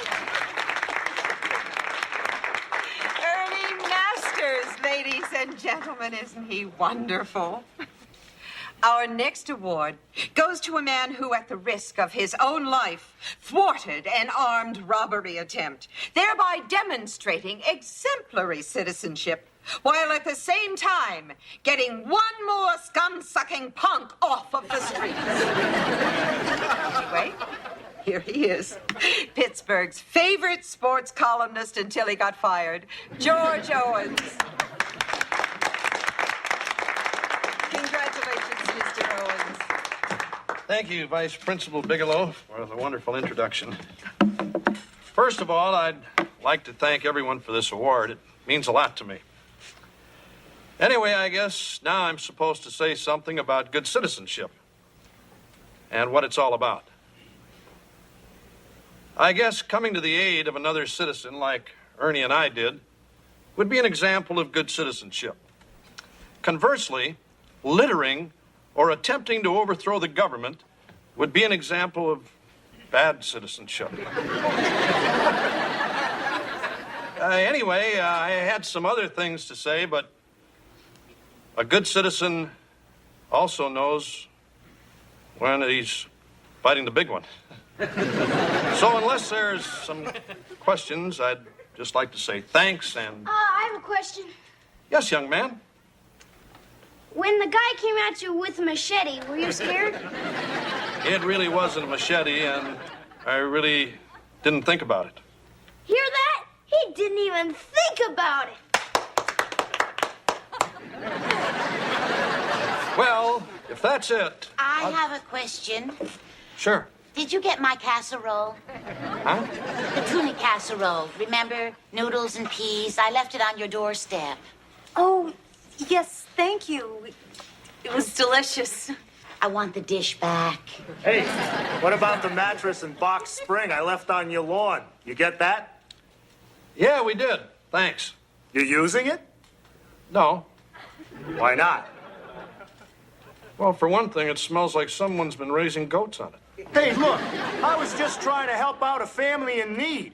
But maybe what you really need is a fat lip. Sir, I suggest you try sitting down. Who are you? I am his butler. You have a butler? Yeah, so?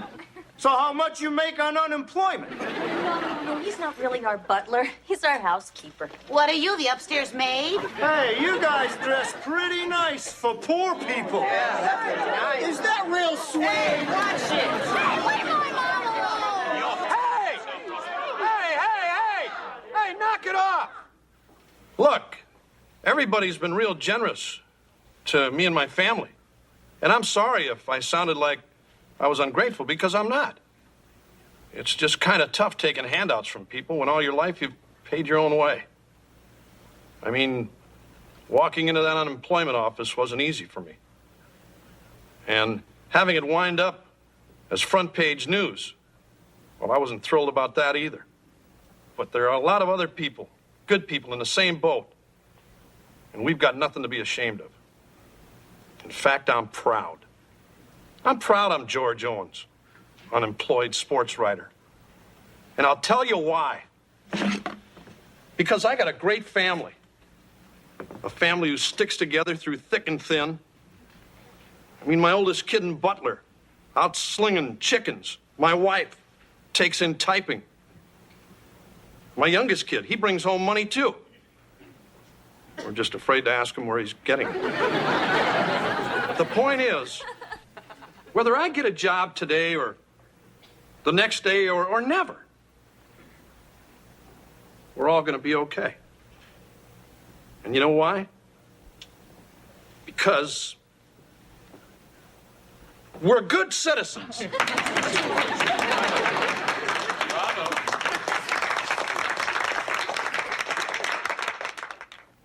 that for Heather? Yeah, honey. Well, I'll take it up. Well, she might still be contagious. You better stay away. Wesley, have you seen your brother? I think he's outside. What's the matter? Mr. Belvedere, if I tell you something, do you promise not to laugh at me?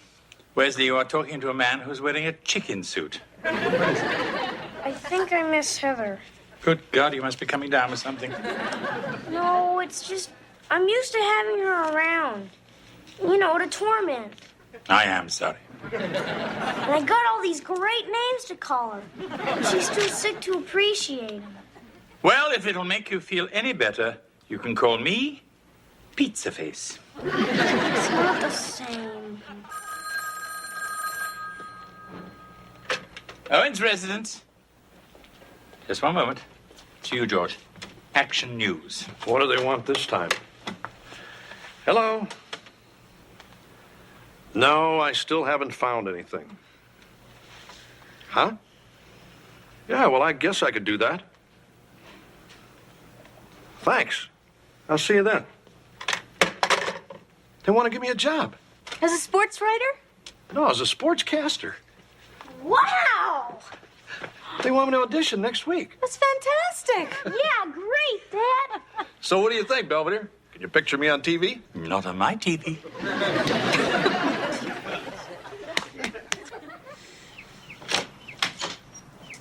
There you are, Kevin. Hey, Mr. Belvedere. Good news. Your father may have found a job. Oh, that's terrific. Well, we'd better get going. We don't want to be late for work. You don't have to worry about that. What? We're letting you go. You mean I'm being dismissed? Yeah. They didn't like my new recipe for the batter? Or my 3 different kinds of gravies? Or all you can eat for 99 cents? That's the one that really sunk you. I had such plans for Mr. Clucks. I know, Mr. Belvedere, but Al fresco dining, nouvelle cuisine, silver buckets, valley... Forget it, Mr. Belvedere. It's over. You're quite right. I'm fine now.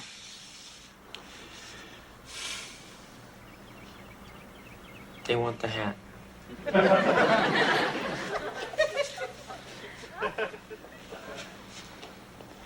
And the batch.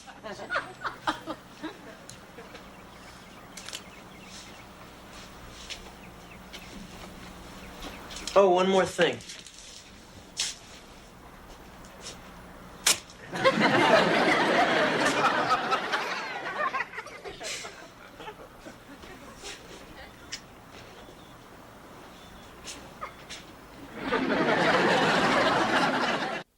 Although my career in the fast food lane seems to have taken a detour, George's star seems to be on the rise.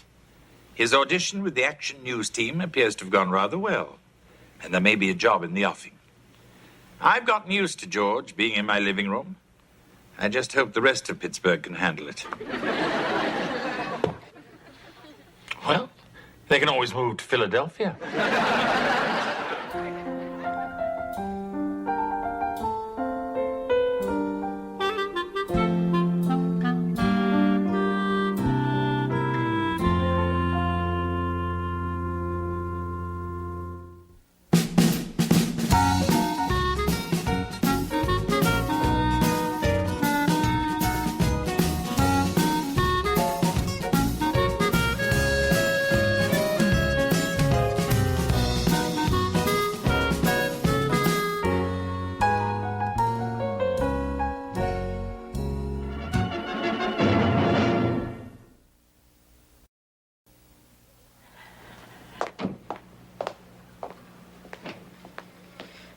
Does the Attorney General know you're reading that?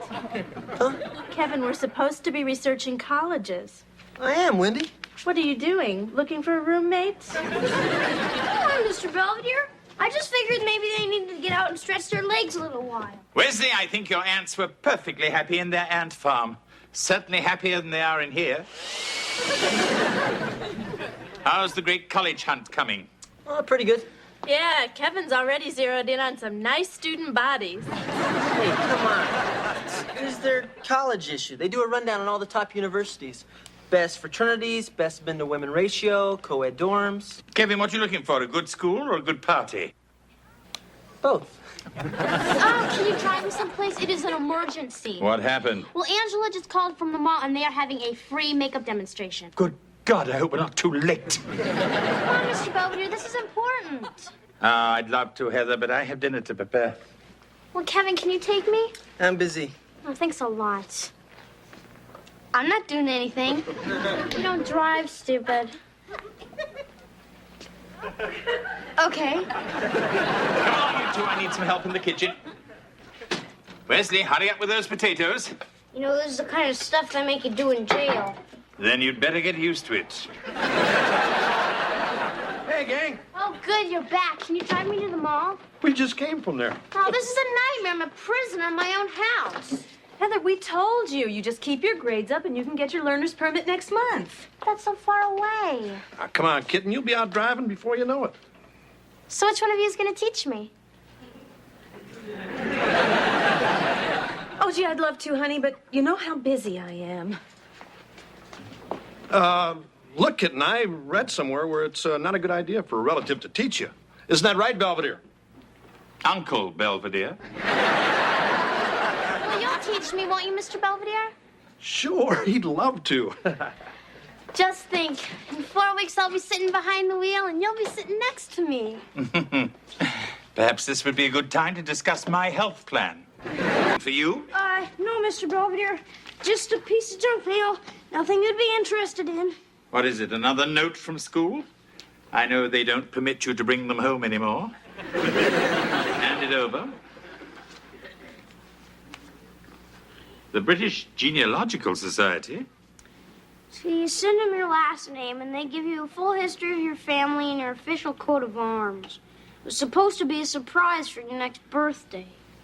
That was a very nice thing to do, Wesley. And I spoiled it. Yeah, you always gotta be so suspicious. I apologize. I must try not to jump to conclusions. That's okay.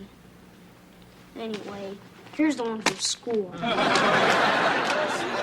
Do you know what day this is?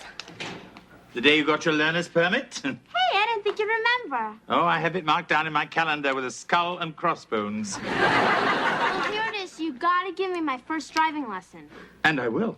And I already know a lot. You hold your hands on the steering wheel at 10 and 8 o'clock, you accelerate on a curve, and if you start to skid, go with it.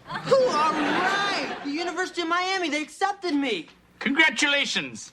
Let's celebrate by not going out. Oh, come on, Mr. Belvedere, you promised. All right. But first of all, you're going to learn the rules of the road. But I already know them. Not my version. Hey, Dad, I got into Miami. Hey, way to go. Check out this campus. Oh, nice coconuts. Check out the tuition. Whoa, almost $10,000. Yeah, but that includes everything. Except housing, transportation, food, and textbooks. Look, I know it's a lot of money, but I got it all figured out. I'm gonna get a part-time job and put away every dime I make toward college. That's good, honey. And all you guys have to do is make up the rest.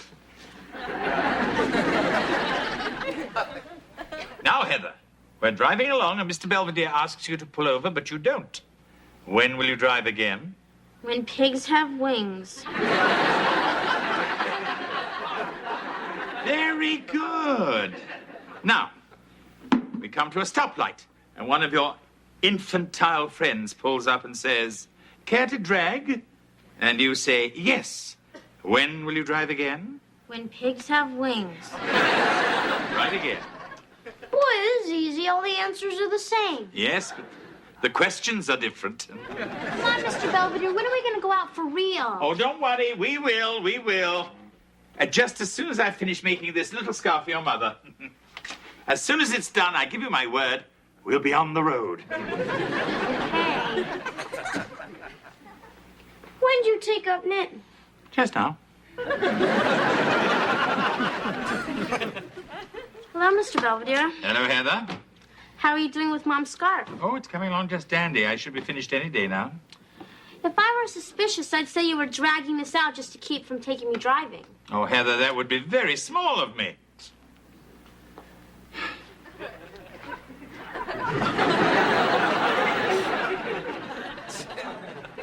Like it?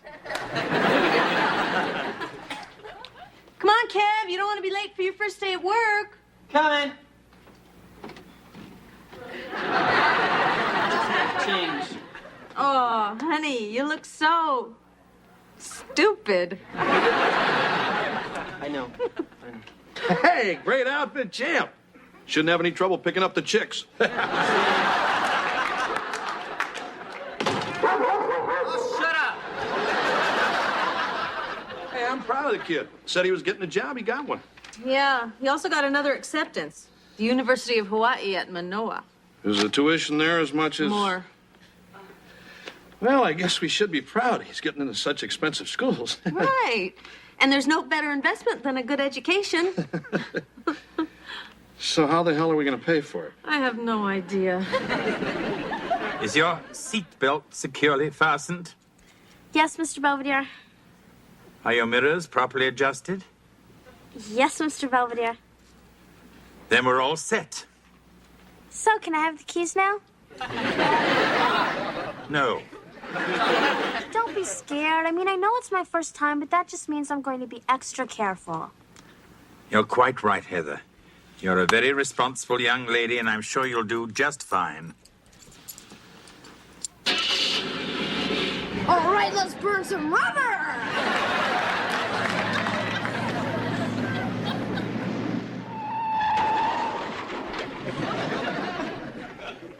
Boy, that was more fun than the bumper cars! Are we still lurching? Hey, I drove great. What happened to the groceries? What almost happened to me. Mr. Belvedere is just mad because Heather tried to back over him while he was loading the bags. I'm not. It's just I saw his head in the rearview mirror and I thought he was in the back seat. Heather, when you leave a parking space, you look. You don't use deductive reasoning. I'm sorry, really. That's all right. Look, I'll be a lot more careful when we go out tomorrow.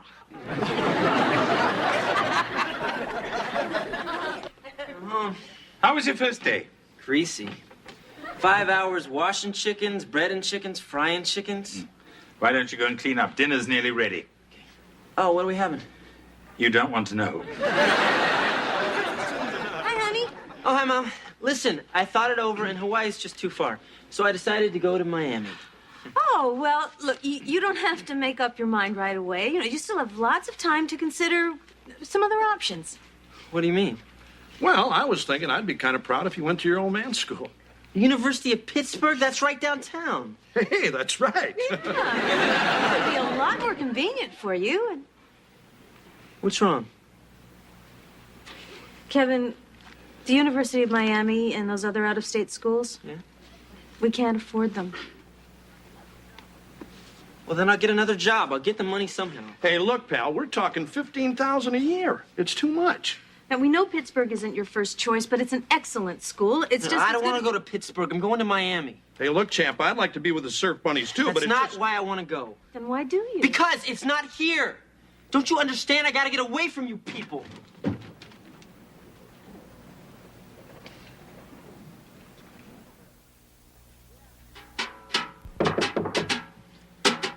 Yeah. It's us. You know, the people you want to get away from? Sorry about what I said. I'll go to Pittsburgh or City College or Barber College, whatever you want. Kevin, it's not what we want. Mom, it's okay. I'll go to college all day and still get home in time to take out the garbage. Hey, look, I think we know what's bugging you. You're 18. You want a little more freedom, a little more elbow room. Yeah, so? So? Maybe we can work something out. Like what? Like, what if we loosened up the rules around here a little? Yeah, from now on, you'll be your own boss. Just the same as if you were living in your own dorm room. Right, Marcia? Sure. So you're saying that I can do anything here that I could do if I were away at college? You got it, champ. Right. Because we trust you.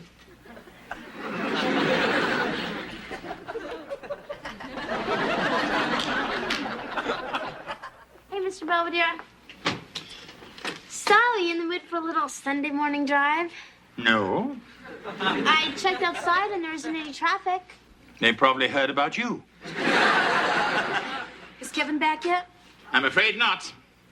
But I'm sure he has a very good reason for staying out all night and wanting us all sick. I bet. So what'd you do if I stayed out all night? Change the locks. Hey, guys. Hi. Hey, Kev. We were getting a little worried. Where have you been? Out. Oh, and, what have you been doing all this time? Stuff. I think I'm gonna hit the hay, unless there's anything else. No, dear. Just get some shut-eye.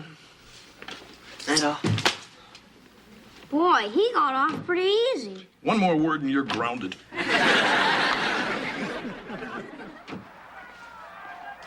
Hey, what's the score? Steelers are up by 10. Oh, somebody else want a brewski? No, you want to punch in the mouski? Hey, you told me I could do anything I could do in college. Yeah, well, you can't guzzle a six-pack there either. At least not till you're 21, buddy. Oh, so what you're really saying is I can't do anything. Sure you can. Okay, so what if there's a girl I like? Can I bring her home? Well, of course. Your friends are always welcome here. Can she stay all night? Well, Sure. Great, I'll get right on it. Yeah, Carla, I figured we could grab something to eat, see a movie, and then we could come back to my house and sleep together. Sure, my parents are gonna be here. That's the whole point. Hello? Who have you killed? The mailman or the gardener? Oh, it's just a dummy. What are you doing with that? Well, this is Mr. Coronary. I'm learning CPR in health class. Yeah, we're taking him out to the garage to practice on. I see. Well, you two do that. I think I may go upstairs and take a nap before dinner. Okie dokie. All right, is the all buckled in? Yeah. You sure this thing is gonna fool people? It'll well if we're going fast enough.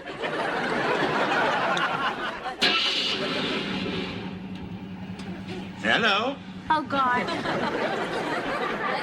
Well, Heather, not only have you resuscitated Mr. Coroneri, but he's already well enough to go for a spin. Well, you won't drive with me anymore. I mean, I had to do something. It'll be safer to let him drive.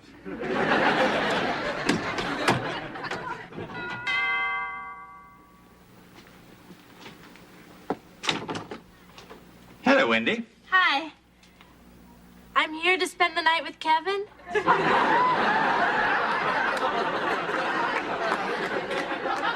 Of course, come right in. Hi, Mr. Owens. Hello, Mrs. Owens. Hello, Wendy. Hi.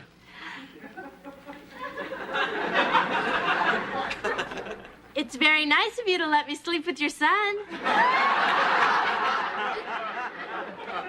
Our pleasure. Kevin, your one-night stand has arrived. Great. I was just chit-chatting with your parents. Yeah, well, let's go upstairs. He is so impatient.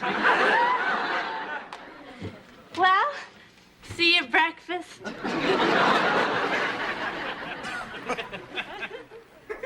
I'll take the sleeping bag. You can have the bed. Whatever. Look, I really appreciate you doing this. Hey, I understand. It's like you said on the phone. You're just trying to prove something to your parents. Yeah, they say they're giving me all this freedom, but they don't really mean it. Sooner or later, they're just gonna come busting in here and call it all off. Right. I mean, I didn't even think they'd let us get this far.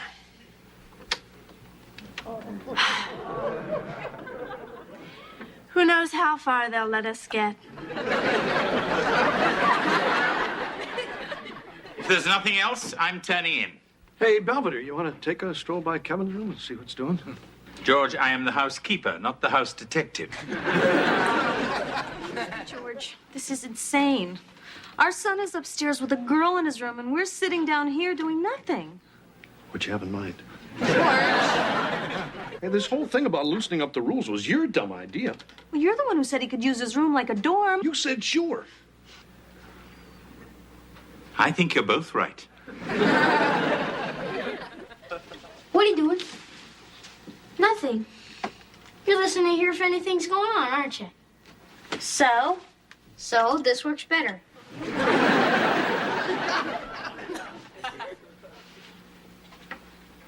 Checking for termites. We're just concerned.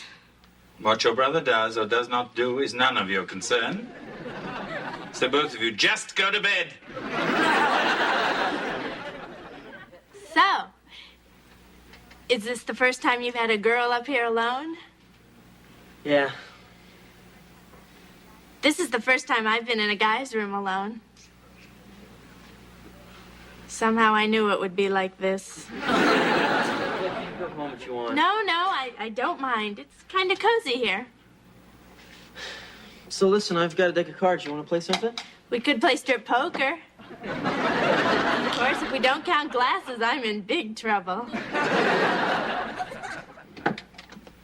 This whole idea is stupid. No, it's not. Here. Throw some of these on the floor. What are you doing? Well, now you can tell your parents we messed around and not be lying. It doesn't matter. Nobody's going to believe anything happened. Why not? Huh? Well, I just meant... Well, I realize we know nothing could happen, but somebody else might think so. I mean, if they knew there was a guy up here all alone with a reasonably attractive, somewhat voluptuous girl who liked him a lot, and who, by the way, had been jogging and already lost 11 pounds, not that he'd noticed, well, they sure as hell might think something could happen. Hey, I'm sorry. Oh, that's all right. It's my fault for coming over. You don't have to leave. Oh, I gotta go, really. I promised another guy I'd pretend to sleep with him.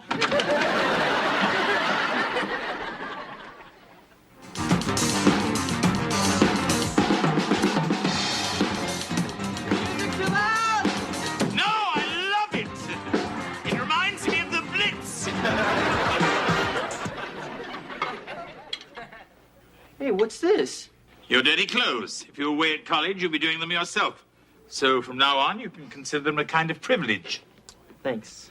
Oh, and by the way, you should be considering getting a hot plate unless you want to pay for all your meals. Look, I've got to show them that me staying at home is never going to work. I've got to get away. Away from what? I don't know. From everything. Does that include yourself? Maybe. Yeah, maybe I want to be somebody different.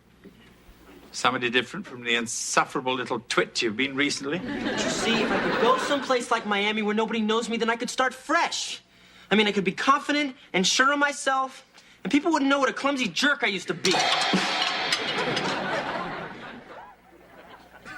Look, run away to Miami, but believe me, you'll be the same clumsy jerk, only in a warmer climate. Yeah, well, maybe people won't catch on. Then I'll write and tell them.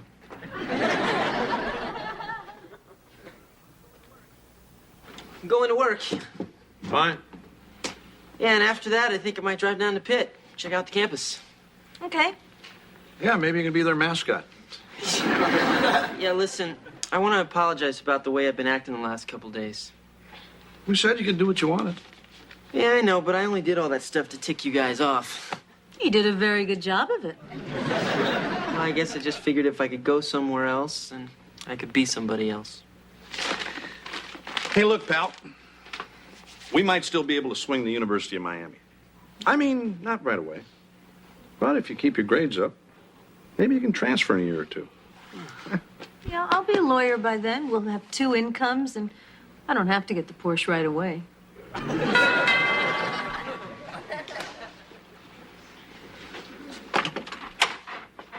Wendy. I have no pride.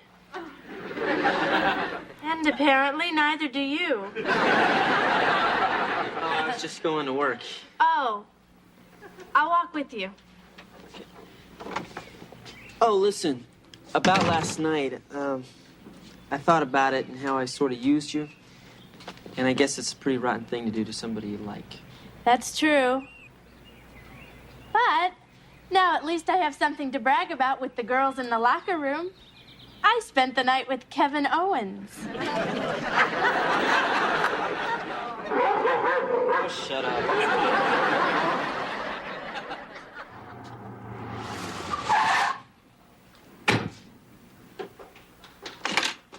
Don't yell. I know I shouldn't have gone out in the car alone. No, Heather, your mistake was in ever coming back. But it was a matter of life or death. Apparently, you've chosen death. Oh, God, what happened? I didn't do it. Me and Howie Huffnagel were playing wheelies on our bikes, and I fell off and hurt my arm. Nobody was here, and Wes was screaming, so I took him in the car and drove him to the emergency room. Anyway, I called you from the hospital, but I guess you weren't back yet, so I drove him home. I see. They gave me some stuff for pain, but it still hurts a lot. You are to be congratulated, Heather. That was very quick thinking. Thank you, Mr. Belvedere. Oh, and speaking of quick thinking, catch.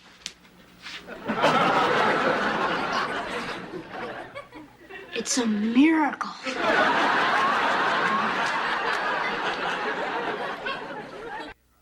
Heather's joyride has cost her dearly. She's been denied driving privileges until the pirates win the pennant, or until pigs have wings, whichever comes first. Kevin, having met some of the co-eds at Pitt, now seems content to stay at home and attend school locally. Meanwhile, I'm still trying to convince Wesley he should move out when he starts the 6th grade. I can dream, can't I?